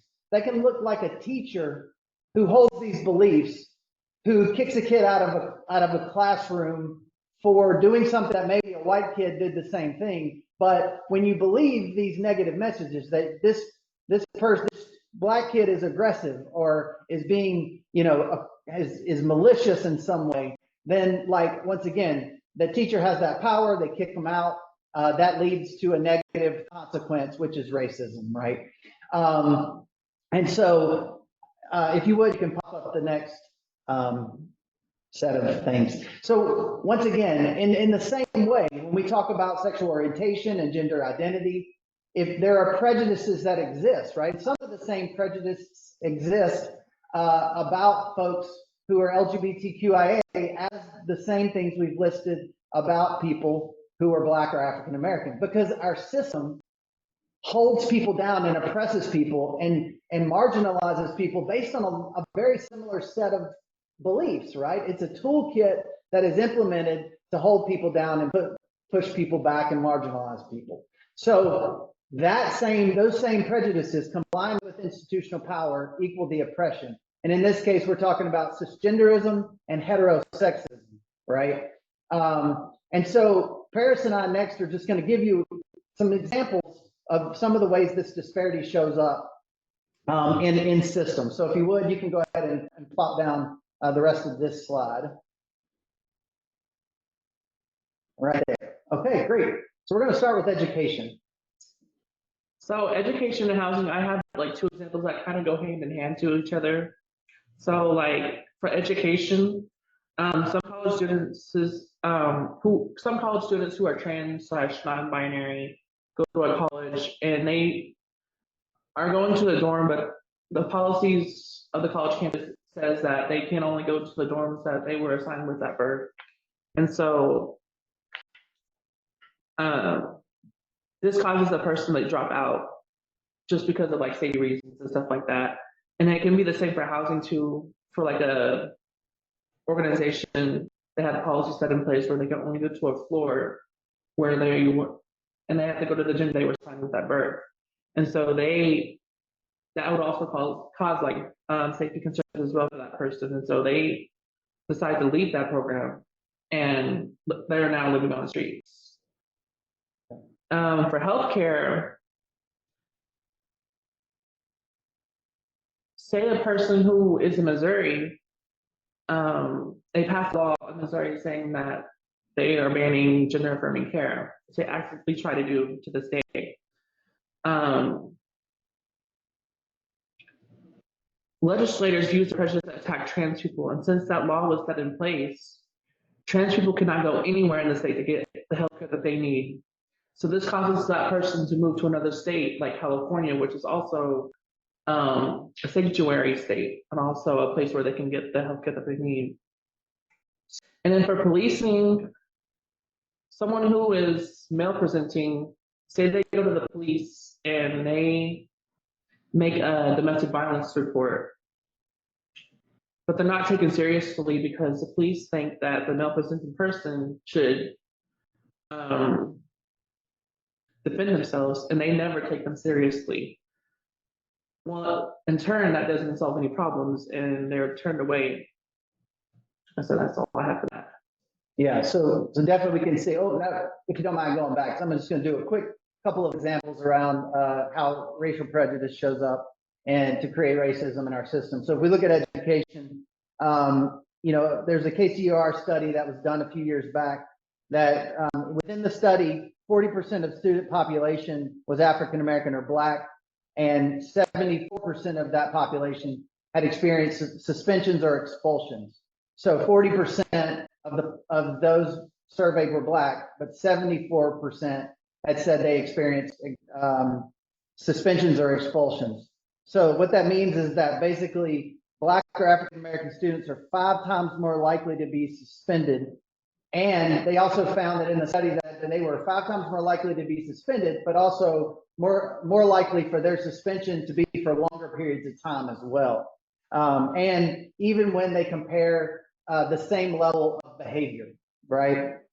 And so once again, if someone starts with the default in their mind that someone is malicious, that someone is prone to criminal activity, if that is the starting belief about someone, then you can see how more quickly the power structure gets to punishment and a more harsh punishment for behavior that maybe if me as a white teenager did the same thing, they would be like, oh, you know what? But John's really a good kid who just made a bad choice, versus a black student who maybe could have been given the same grace but wasn't, right?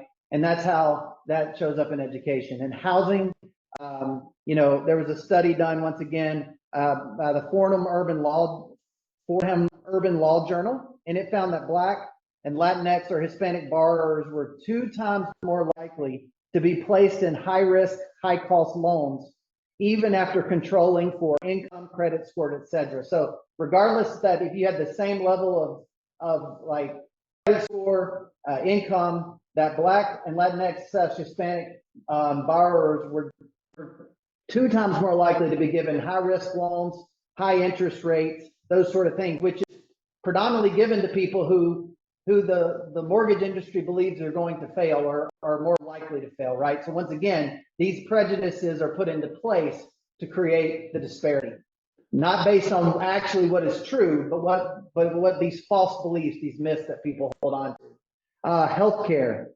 I know we've all seen numerous studies that show that Black and Hispanic patients are less likely to be provided pain medication, admitted to the hospital for the ER, and ordered blood work or scans or tests, even when they have similar or same symptoms as white patients. They're much less likely to be given those interventions because, once again, they're not believed. They're believed to be making it up, or they don't understand, or whatever. Those, once again, those stereotypes. And then policing. Lastly, if we look at stop and frisk policy in New York, 600,000 people, residents, were stopped and frisked in a given year when that was a primary way of operating by the New York Police Department. Out of those stopped and frisked, 87% were Black, Latinx, or Hispanic. And the majority actually were Black in New York during that time who were stopped and frisked. And so once again, 87%, of the 600,000, that's several 100,000 people who experienced that just because of the color of their skin. Once again, because they were more likely to be seen as these stereotypes that you all put in the chat earlier, which then leads to more people ended up in the criminal legal system. Because even in this study, when they looked at the stop and frisk policy, they found that only that 80% of the people stopped and frisked had no criminal activity, were free from any activity, negative activity. But 20% were involved in criminal activity. So if you take 20% of people, of the Black or Latinx folks that were stopped and frisked, that's a much higher number that get put into the criminal legal system versus the white folks that only represented 13% of the total people that were stopped and frisked. So once again, we can do the math, but that leads to, it's a cyclical process. The prejudice leads to a higher rate of intervention, which then leads to more disparity in our system, which is no fault of any racial group in discussion here. So we can move to the next slide, please.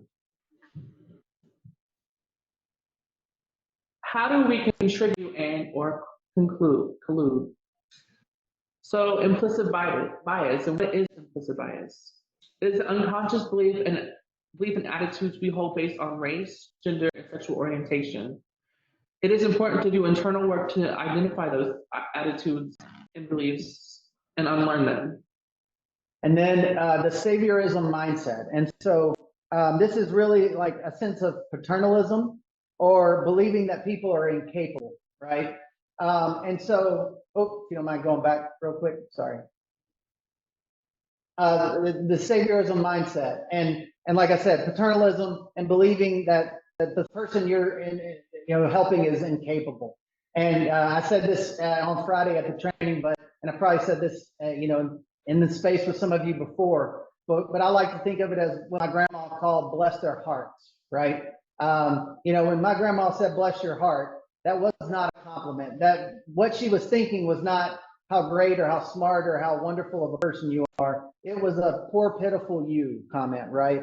And so when we think of people in that way, then that is, we may not be thinking of them in these malicious terms. We may not be saying they're criminals or they're to be feared, but we're saying they're incapable.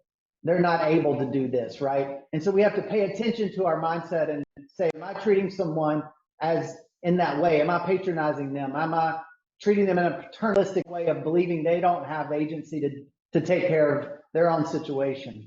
And then cultural norms and value expectations. And this is really like devaluing people based on how they dress differently from you, how they wear their hair, how they speak, their language, their voice, their accent, their communication style, right? And when it comes to gender or to sexual orientation, it might be like, once again, it could be some of those same things: how they dress, how they present themselves, how they speak, that you feel like, makes you treat them differently, makes you think down of them. And sometimes, once again, that's not even a conscious thing, that you don't even realize you're doing it, that we don't realize we're doing it. Because once again, this applies to all of us. And these are all things, as Parrish just said, that we need to interrogate in ourselves, because if we don't, then we will definitely contribute or collude to the disparities in how we treat people when we have places of power, right? And I want to be clear that we all have power in different moments. You may think, I'm a direct service provider. How do I have power, right? But you do make decisions on a daily basis that impact people's lives, right? Do I give them this gift card or do I not? Do I help them get a ride to this appointment? Do I, all the decisions you make daily in supporting someone, providing supportive services, can impact whether or not they take the next step in their journey. And so whether or not you're a president of a company or, CEO of a nonprofit or whatever, or you're a direct service provider, you have power that can, if not checked in these ways, can have impact on people's lives. Next slide, please. What we should do. So number one is educate yourself and staff. And so an example of this is like educating maybe your staff on like pronouns, because someone might come to you and they may present a different pronoun to what they look like. And so having an education on that can also like really help. Increase representation. So a good example of this is hiring individuals with lived experience. And like you can hire them in roles such as like service provision, advocacy, and policy making. And also like hiring people of color and people who are part of the LGBTQ community. And doing this will also promote like inclusivity. Establish intentional policies, practices, and evaluations. Share power. Engage people with experience on advisory boards. I myself am an example of that. I'm the vice president of Youth for Change. Being in this position has also brought me like a lifetime of opportunities, making real change in the community on youth who are experiencing homelessness. Not only that, but I also serve on the admin and finance committee as well. And I would say Kansas City does a really good job of that. Thank you, Paris. Next slide, please. And so on the local application, we were beginning to ask you all to address what this looks like with your agency. And, so here's some of the questions. We're not going to read these out word for word. But as Lynn mentioned earlier, you can go back and check these slides and look into these questions and begin to think about this. But I want to invite you to really think about these things in a way of being honest, of transparency, because you know what? None of us have arrived and none of us will arrive. So let's start with where we are, that this is where we are right now, but here's where we want to be. Here's where we want to take it, and give examples of how you're going to make the improvements to get where you should be. Next slide, please. Once again, another question that will be asked. In this question, we really wanted to bring out the importance of understanding that our community is changing drastically, that due to economic shifts in our center city and gentrification, that affordable housing in the city is going away rapidly.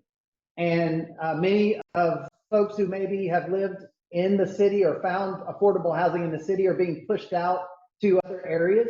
And some of those areas have been less diverse or racially, or have been less prepared to support LGBTQIA individuals as well. So really paying attention to what are we doing to help people and support people who are being pushed into communities that maybe aren't able or aren't willing or don't know how to best support and provide that support, who haven't checked their biases and their internalized views of oppression at the door, right? And so those are really important things. So this question will really begin to say, this is our changing landscape. How are you as an agency willing or able to, or how are you prepared to, or how are you addressing this? And then lastly, just a couple more questions.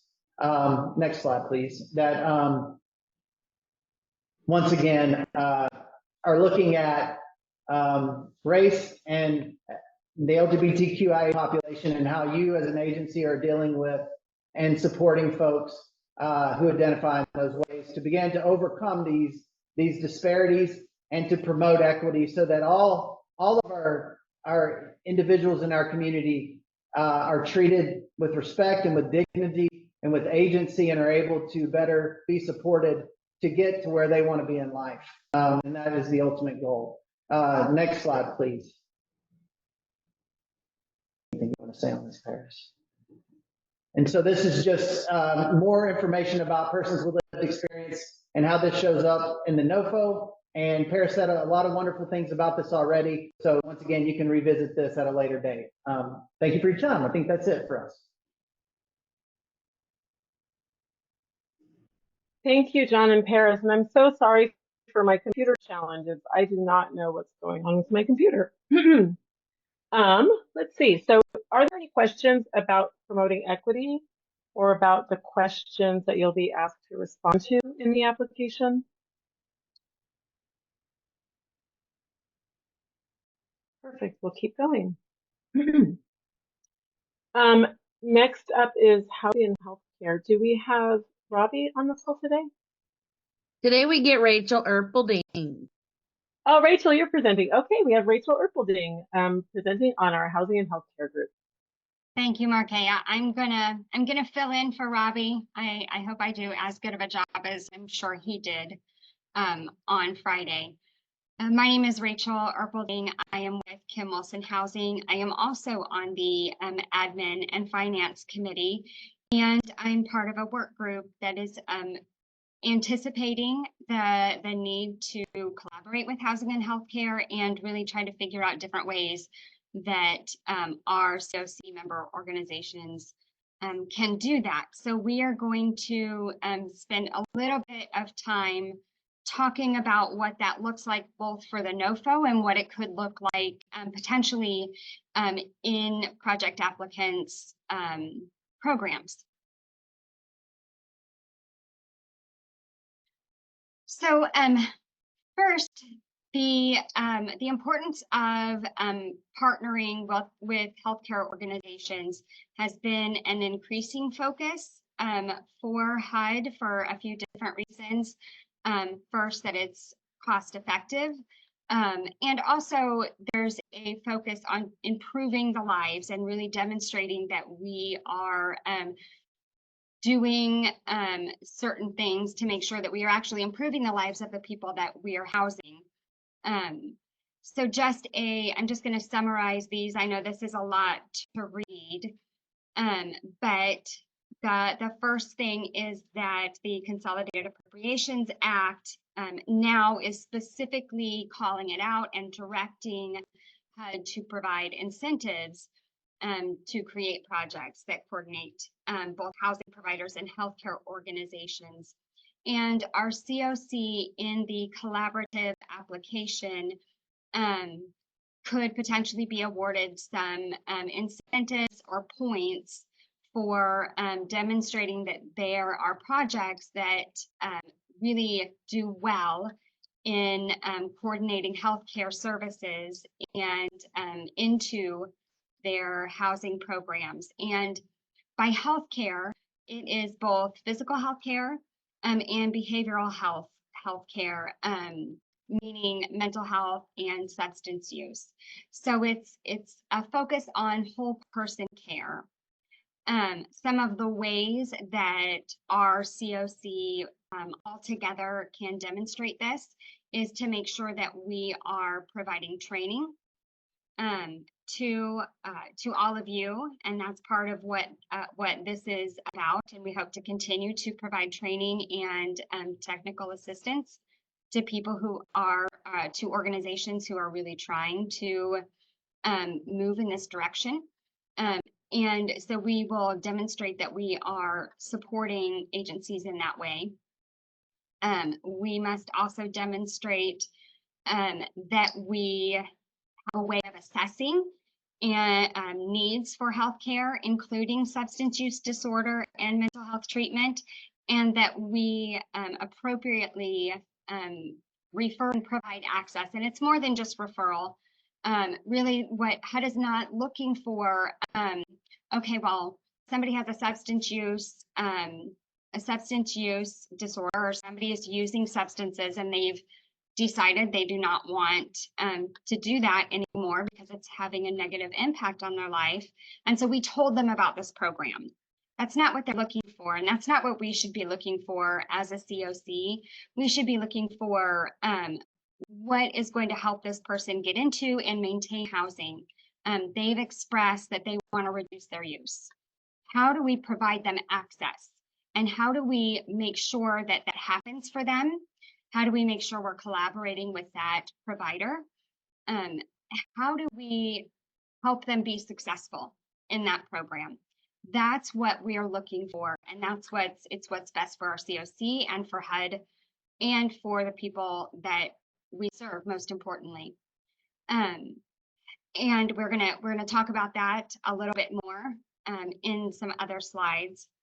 The third thing that they are really looking for is that we are getting a written commitment from a healthcare organization. And really that can look a lot of different ways, and we're going to talk about that. But we're looking for that written commitment that we are really, truly partnering, that we are folding in and incorporating those services into our programs, and they are just a program component. It's not, this is our referral source. It's a program component that helps our people be successful. And that we are putting the value, the cash dollar value into that written commitment, which can be a little sometimes difficult to quantify, but there are different ways to do that in the form of salaries, or if you are billing Medicaid and using that, what those Medicaid billing rates are, and we can talk about that in a little bit also. So why does it matter? And I think for a lot of us who've been doing this work for a while, you know, we say housing is healthcare, and it makes sense to us. HUD, in really making this a focus, is pushing us to provide some more creative solutions and to really live what we are saying. We know that they are closely related and that they impact each other. Housing and healthcare impact each other. So barriers that prevent someone from accessing healthcare services also contribute to chronic homelessness, and those healthcare conditions that they want to treat, those same barriers prevent them from accessing housing. And if you think about it, it really makes sense. If somebody has diabetes, Where are they going to store their medications? How are they going to take their shots daily? If somebody is unable to get their medications or get to their the doctor for medications, both behavioral health and physical health. I know when I don't feel good, I don't want to do anything. It makes me not want to do anything. And that's true of everyone. That's true of humans. So one condition impacts the others. And the health conditions of the people who we are housing are unique. Many of them are chronic, meaning heart disease, lung disease, diabetes, those things that if someone, the people who are stably housed are better able to manage. They do require that we meet people where they're at. And that can mean a lot of things. It means we need to go and help them and figure out how they can take their shots daily. Do we need to find them and help them do that every day? Do we need to find them and give them their medication? Do we need to have them come to one place and we're going to give them their medication in another way? What does that look like for funding? Does it look like a different position? We really have to make it a part of their housing journey, from outreach and engagement to after they're housed and helping them be successful in housing. We know that people experiencing homelessness are at increased risk for infectious disease and mental illness and substance use, diabetes, heart disease, lung disease. There have been studies that discuss the impact of homelessness on young children and the impact of eviction on young children to both their futures and their education. People experiencing homelessness continue to face health disparities and increased mortality due to suicide. So this last bullet point, it says according to this data, it's really discussing our last point in time data. In our last point in time data, 29% of chronically homeless adults reported having a disabling condition. 45% of chronic homeless adults reported mental health conditions. 44 reported substance use, and that's those are people who meet that definition of chronic homelessness. And our U.S. Census data says 13% of the general population reports having a disabling condition. And that really highlights the need for us to make sure that this is a part of our programs and a focus for us as we move people into housing. So what does this look like? This is different for each program. I think that if you need some, if programs need some brainstorming around this and about what might work for them, they could certainly outreach someone on the admin and finance committee or someone on the work group, the housing and healthcare work group. But it can look different for each agency. And what it really means is that we are increasing access to care. That could be in the form of a contract or an MOU for priority access at a healthcare clinic, maybe having one point provider or who provides services, who maybe has a passion for people experiencing homelessness, or maybe even someone who could provide some community-based services. Could this look like an ACT team, where you have a nurse going into the community to provide injections or some assessments? Consider partnering with the local health department. They have expressed willingness.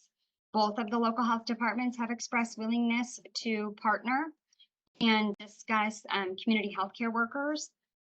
Some healthcare agencies are open to maybe a shared position or having an MOU that provides ease of access and follow-up to services. So in one case, I know that there is an agency that has a shared position, and that person has access to both systems, both medical records and can make priority appointments and then make sure that those people follow up with that and they get their appointments in collaboration with a community healthcare worker, and that's a great partnership.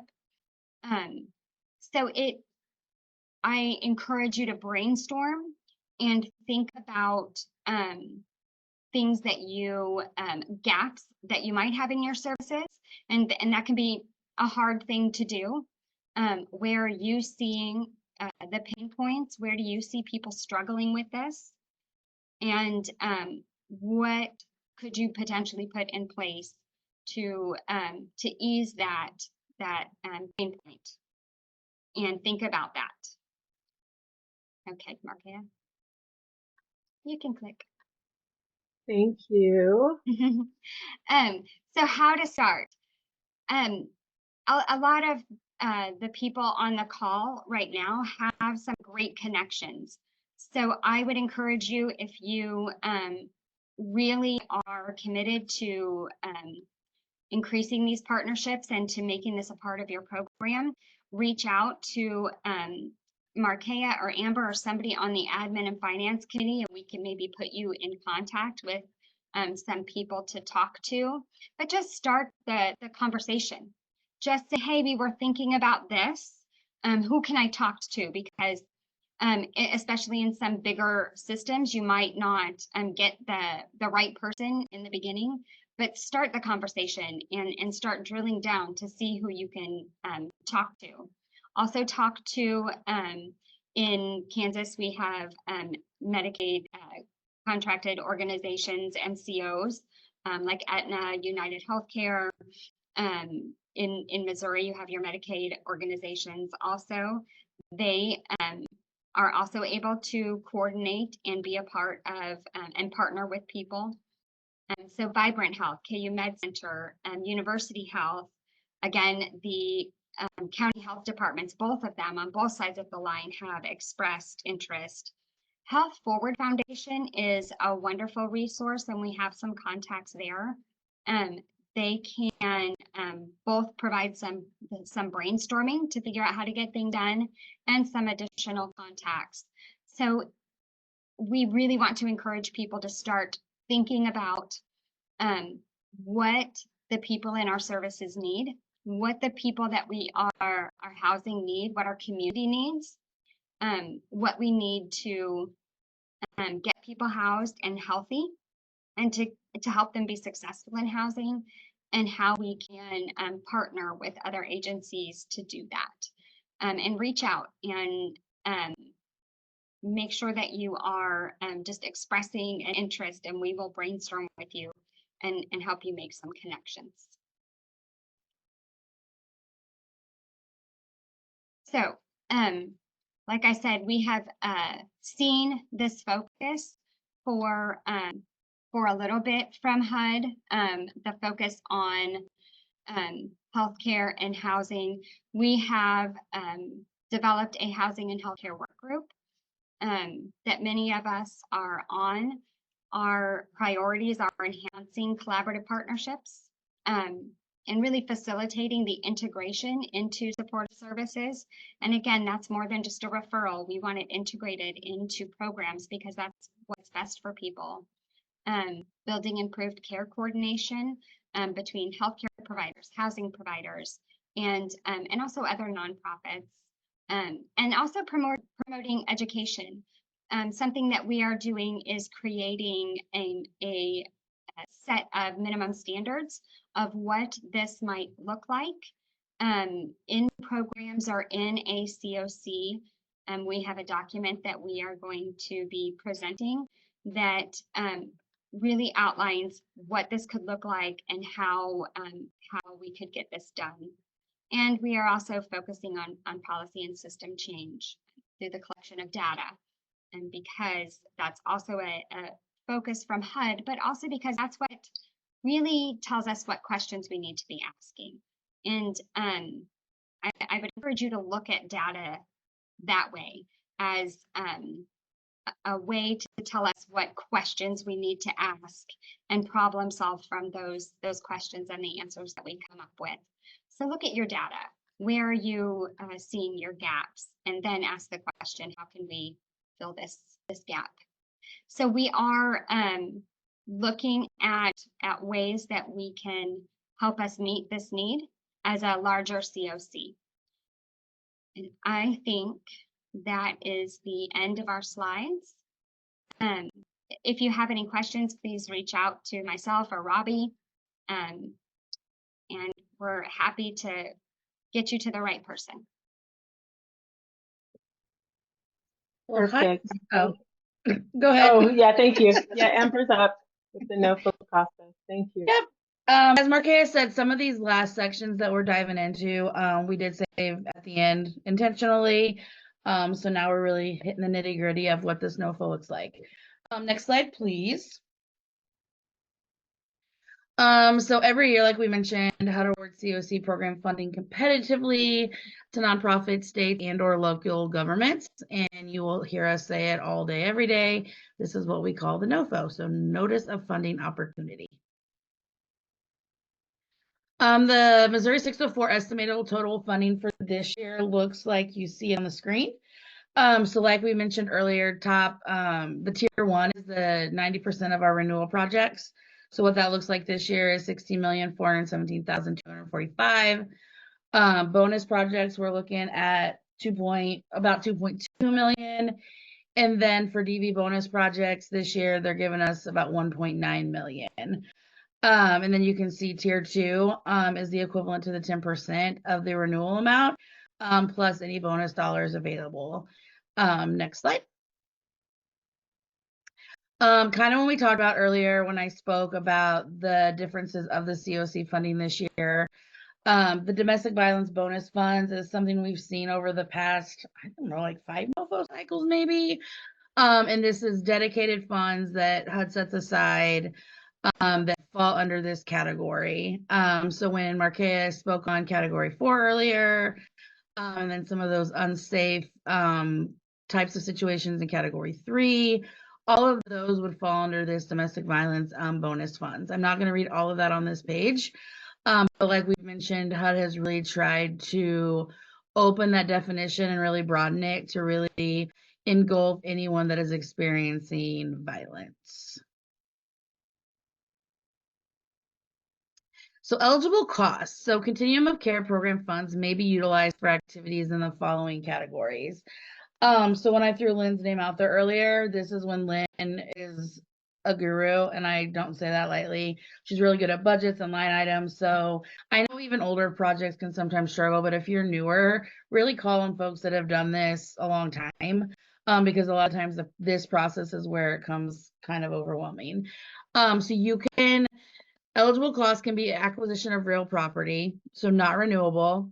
Rehabilitation for health and safety or energy efficiency, not renewable. New construction, not renewable. So this is where it really gets into us. So leasing cost, rental assistance, supportive services, operating cost, HMIS cost, and then VAWA. Make sure that you guys are really looking at the eligible cost document that we will have in the NOFO folder for you guys, because we don't write your grants, you guys do. And once these grants come back online, I can't tell you how many times that we'll get emails that say, can we spend it on this? Can we spend it on that?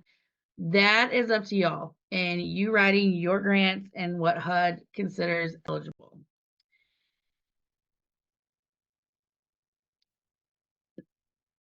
So there are 2 parts of the community application. So you're going to hear us talk about the individual project applications and the consolidated. So the individual project applications, in my mind, I like to say is also 2 parts. So you're going to have the local application, which is in the platform of Zoom grants. And this is submitted by the housing service providers, and it is scored and ranked by priority. So that is your application that will go in front of our local rank and review board, that really comes up with the tier listings for our local community.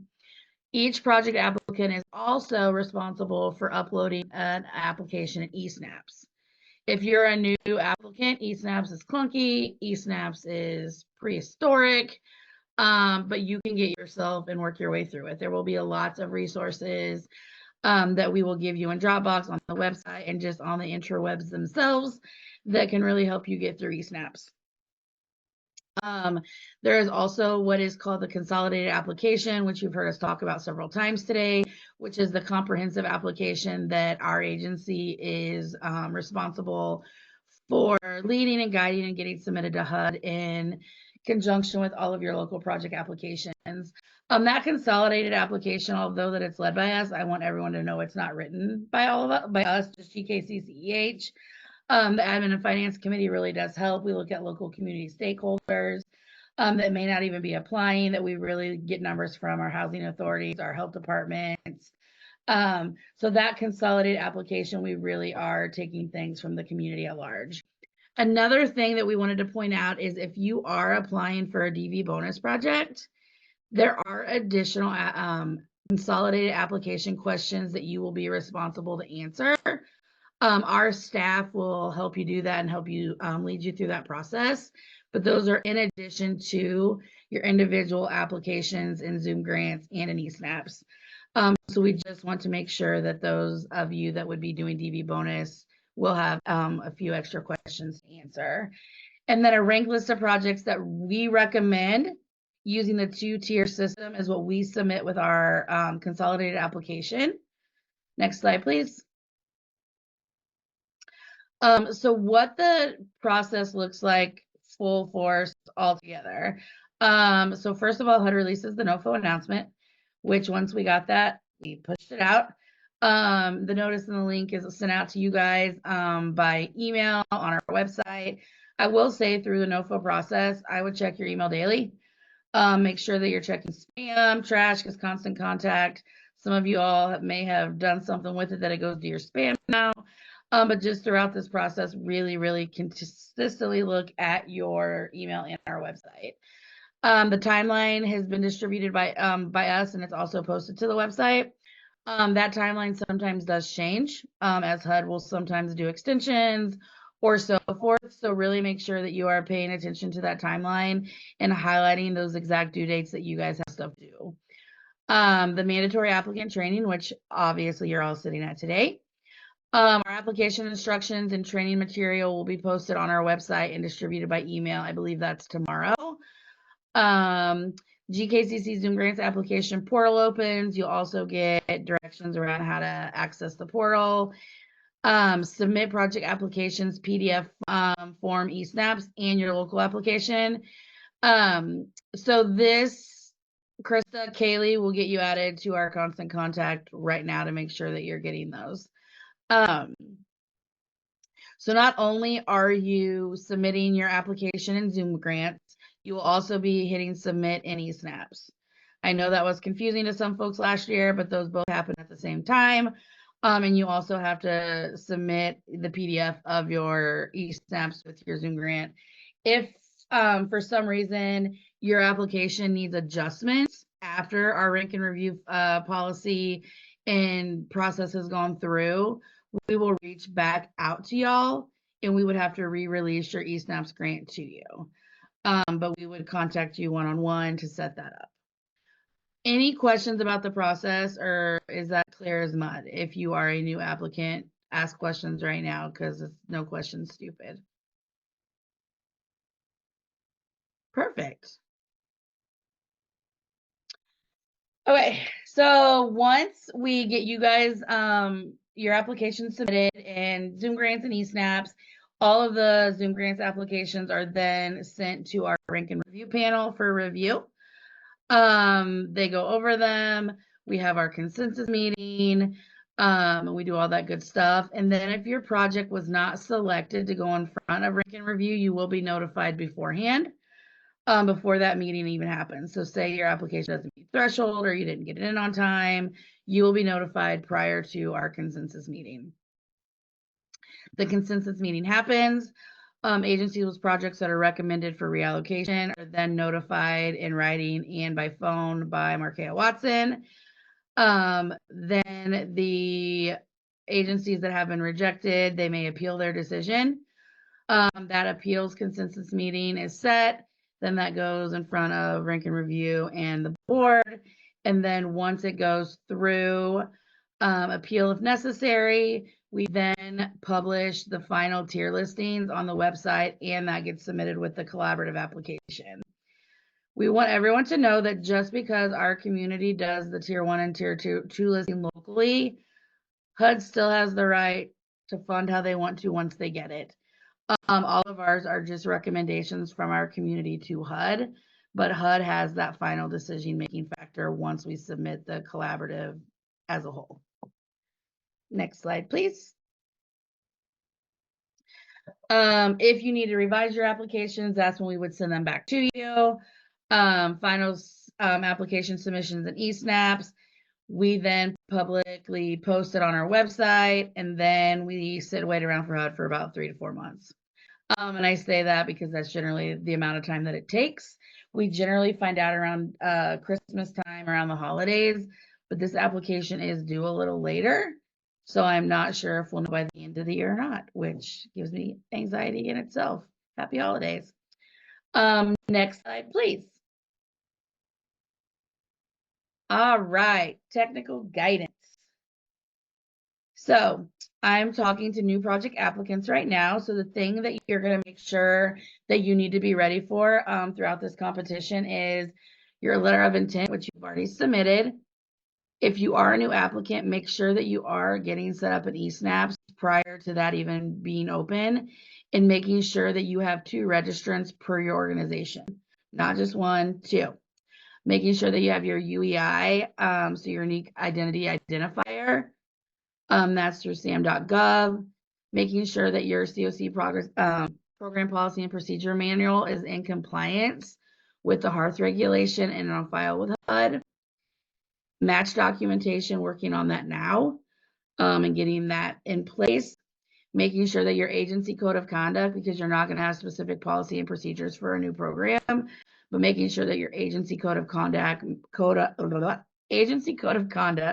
matches up with COC policy and procedures. And then once you get the Zoom grants application and directions, you will then get your Zoom grants user ID.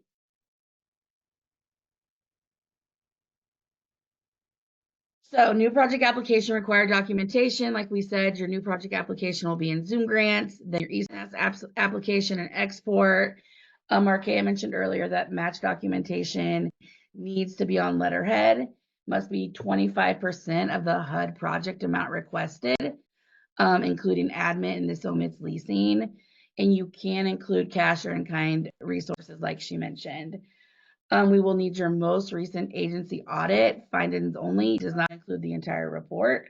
So making sure that we have that on hand. The optional partnership agreements with healthcare. Like we mentioned earlier, making sure that those are really strong MOUs. These aren't an MOU that was signed 3 years ago. This isn't an MOU with another, agency such as Medicine Cabinet where you provide a voucher and then Medicine Cabinet actually provides the resource.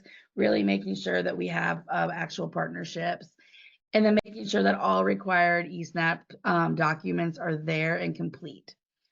Also, new projects, we added it here again, that are applying for DV bonus are going to have to do some additional questions with the consolidated. Once again, we've talked about this in multiple sections, but we're really seeing that communities across the nation are being challenged with focusing on equity and the unique needs of LGBTQIA populations, bringing those folks with lived experience to the forefront, and really partnering with health and employment service agencies. This is your unique opportunity right now when you're starting at the beginning to really, design a project and get that up and running from day one. So really making sure that you're hitting on all of these strategic priorities that HUD is looking at so that we are, servicing our clients to the best of our abilities. First time renewal guidance. So in the FY 24-25 competition, if your program has not submitted your first APR, you will not be required to have a local Zoom application. You will, however, still be required to submit your application in eSnaps. If you're confused on this, if your agency falls into this, please reach out to myself, Markea Kaylee, or you can always email program staff email and we can answer that for you pretty quickly.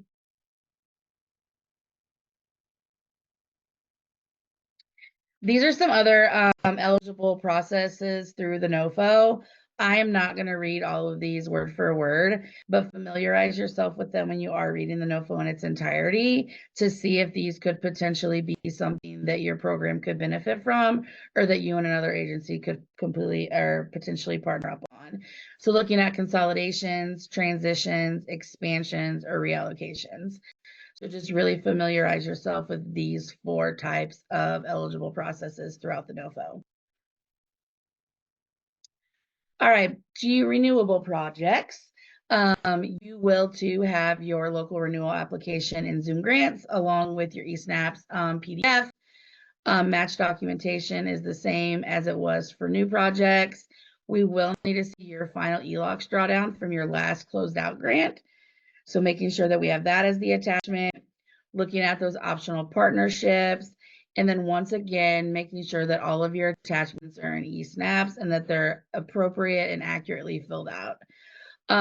Something that some of you folks that have been around for years, I hope you get as excited as admin and finance did once we finally got the scorecards to this. But now in the new competition, if you are in the top 10% within your project scorecard, you will not be required to fill out the local application in Zoom Grants. However, all other renewal applications will. You will be notified if you do fall in that top 10%. And I will tell you, like, you should aim to, because that'd be dope if you didn't have to fill out that local application coming from someone who used to have to. So really, guys, take that into consideration. We really are hoping that we can make that percentage greater in competitions to come. But the admin and finance committee, we just really wanted to start somewhere. And we had some great input from community members when we were having these conversations. And I just am really proud of where we've gotten the scorecards thus far. And with that, I don't know if this is Nehemiah or Desiree. I can cover it. So this year we really kind of took a look at the scorecard and reworked some things to take in the input of the community, and also wanting to make sure that the decisions about the rank and review process are based on the data that the programs are putting into HMIS system. So the things that we added to, so I guess in general, like the things that we look at are data quality, and we added a number of new data quality measures. This NOFO cycle, looking at things like annual assessments, making sure that those annual assessments are being completed, as well as the timeliness of the data, that project entries and exits are being entered within 3 days of the event. In addition, things that we have from before are looking at personally identifiable information and exit destinations. We look at the number of people who are moving or remaining in permanent housing, the number of days spent between referral and project entry. That's a new thing, since all COC funded projects are required to receive referrals through coordinated entry. We're looking at that length of time to make sure that clients are being engaged quickly and enrolled in the project, as well as from the project entry to when they actually move into housing. Also on the scorecard are new and increased earned income for people who are both remaining in the project, who are leaving the project, as well as non-employment income. Cost per client is something we look at for PSH, but is a scored item. Unused funds at the end of the last grant cycle. That's a new thing for this scorecard period. We have seen a huge amount of unused funds in our community, and so it's vitally important that we make sure that if funds are being allocated to organizations and projects, that those projects are able to use up those funds. So that's a new item that's on there, and for that item, it's sort of at the end of the last completed grant period that we're looking at. And then finally, the last couple ones are the number of participants who are exiting homeless destinations, including emergency shelters. as well as looking at the system performance measures to see who, for the people who are being exited to permanent housing from projects, what number of those folks are returning to homelessness within 6 months. And so if that's happening, that seems to be pretty directly speaks to the lack of work that project did if someone's returned to homelessness within 6 months. And so people are scored on whether people are returning within that time period or not. Nehemiah, Amy had asked when the top 10% would be notified. I feel like when I asked Sade last week, it was going to be like tomorrow or Wednesday, I believe. I would imagine so. I was actually working on the scorecards right now to rerun those. I don't know when they'll be notified, but we should have the updated scorecard soon. Well, then that's just the applications go out tomorrow. So like they kind of need to go here. Okay. So Amy, there's that answer, and I will wrap around with Sade again at the end of this, but I swear she said tomorrow or Wednesday. Marquez, back to you. Thank you. We've got about 10 minutes left. I'm going to bring us home. Really, this is just kind of an overview of some things that'll be useful to you in the course of the competition. So if you'd like to scan this QR code, you're able to do so on your phone, or you can take a screenshot of it for future reference. We will send these materials out with the link to log into Zoom Grants and get that set up, as well as with an outline of the questions. All of the things that you will need for the local competition will be contained within this Dropbox folder. Please note that we are updating and adding things as they become available to us. There is some information that we have not yet received from HUD. And so just please stay tuned. But in your packet, you'll have the COC NOFO itself, the document that's published by HUD, the 2024 competition timeline, some resources around racial equity, a list of the eligible program costs. It's broken down in finer detail than what was provided in the training. We have a budget template that's optional for you to use to help you plan. And as we mentioned before, there are folks here on the call that are willing to lend and assist if you need help with your budget. We have detailed instructions for renewal and new projects. Those are documents that come from HUD. We also have locally produced training videos to help guide you through the process of using eSnaps. There's our own glossary of terms and acronyms. And then you'll get the training slide deck from today, as well as the recording link and your instructional guidance for Zoom grants in writing. So just real quick, you know, some of you may know all of these things, but I do like to give people some tricks of the trade if this is something that's newer to you. Please, as you're writing, try to be as focused and concise in your language as possible, while very clearly detailing what it is that you intend to do with the funds. So you need to really clearly define the need for the project and, you know, differentiate yourself as a program. Identify for our reviewers what sets you apart. Please do not copy paste from ChatGPT or some other AI generator into your application. The reviewers 100% will know, and they really strongly dislike when people do that. Be specific in what you're targeting in your proposal. Try to steer clear of fancy words as well as an overuse of jargon. That also doesn't resonate well with reviewers, and it reads as inauthentic when you use too much flowery language. So $10 words are words that are overly academic, you know, that don't make sense to people using a common language, and it's hard for reviewers to read and understand, and so it turns them off from wanting to read more when they feel like they're being asked to learn about a thing rather than being able to absorb what you've written. Be a good storyteller. This doesn't mean telling other people's stories without their consent. It means, you know, that they want to feel the human kind of component of what you're doing, and that really should shine through in your writing. And so, you know, when you tell real stories about the triumphs and challenges within your program, you know, and the things that you're seeing in your community that, you know, are in particular, they like to hear that if you've identified challenges, that you have a game plan for how to address them, and you're meaningfully doing that. At the same time, they like a focus on solutions rather than problems. This is true of most reviewers that I've engaged with, please be sure that your budget in the budget table matches and makes sense in accordance with what you described in your narrative. And so if you have a program that's serving 5 clients and you have 15 caseworkers, that's a cross example, but the reviewers will ask what the heck is going on, and this doesn't make sense. It's a really good practice to recruit somebody who knows nothing about this to read your application. I usually recommend that you choose somebody who's younger in age, like if you have a kid who's 15 that could read your application. If it makes sense to somebody of that age, it's going to make sense to most people and be more well received by reviewers. Please don't procrastinate and wait till the last 5 minutes. That also shows in your work product, as we all know.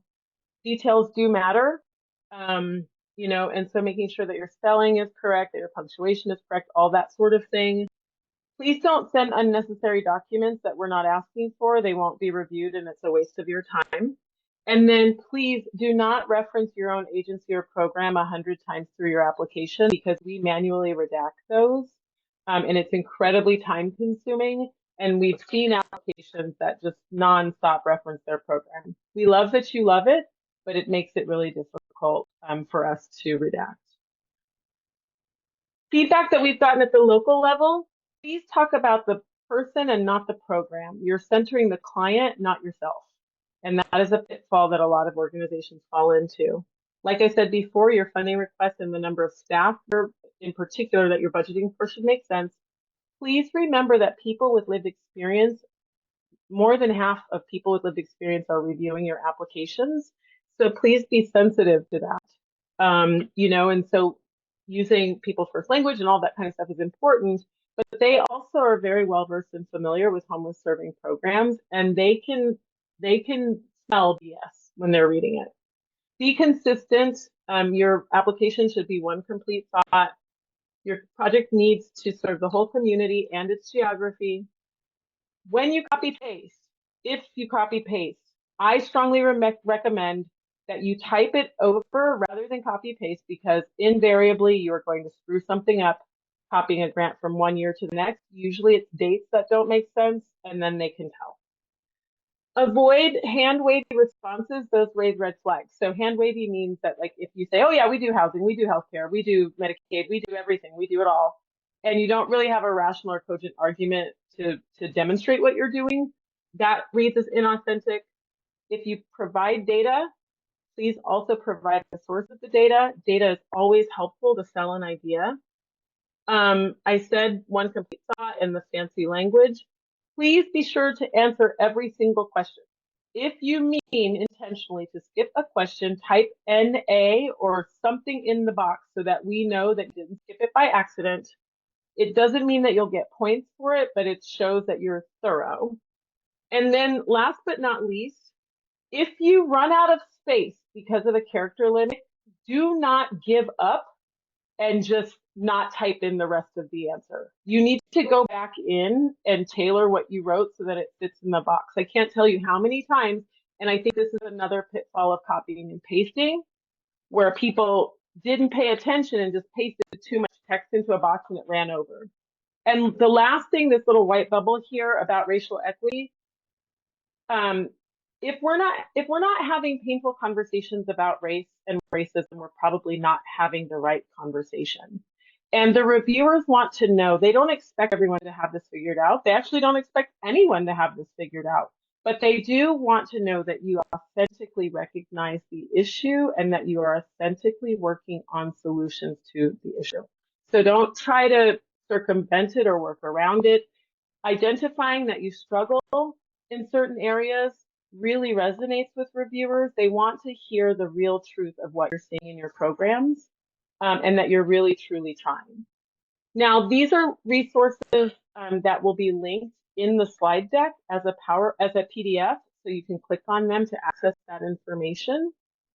And that's all we have. We have 12 seconds left for questions.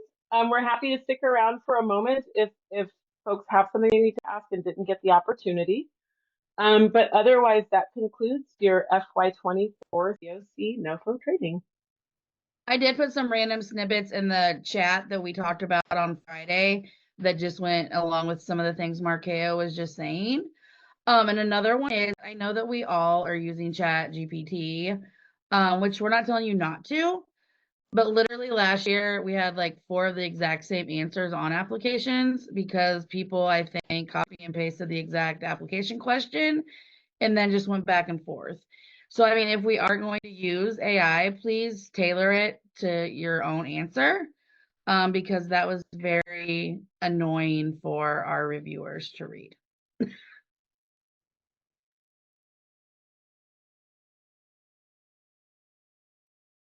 All right, thanks everyone. Bye. Thank y'all.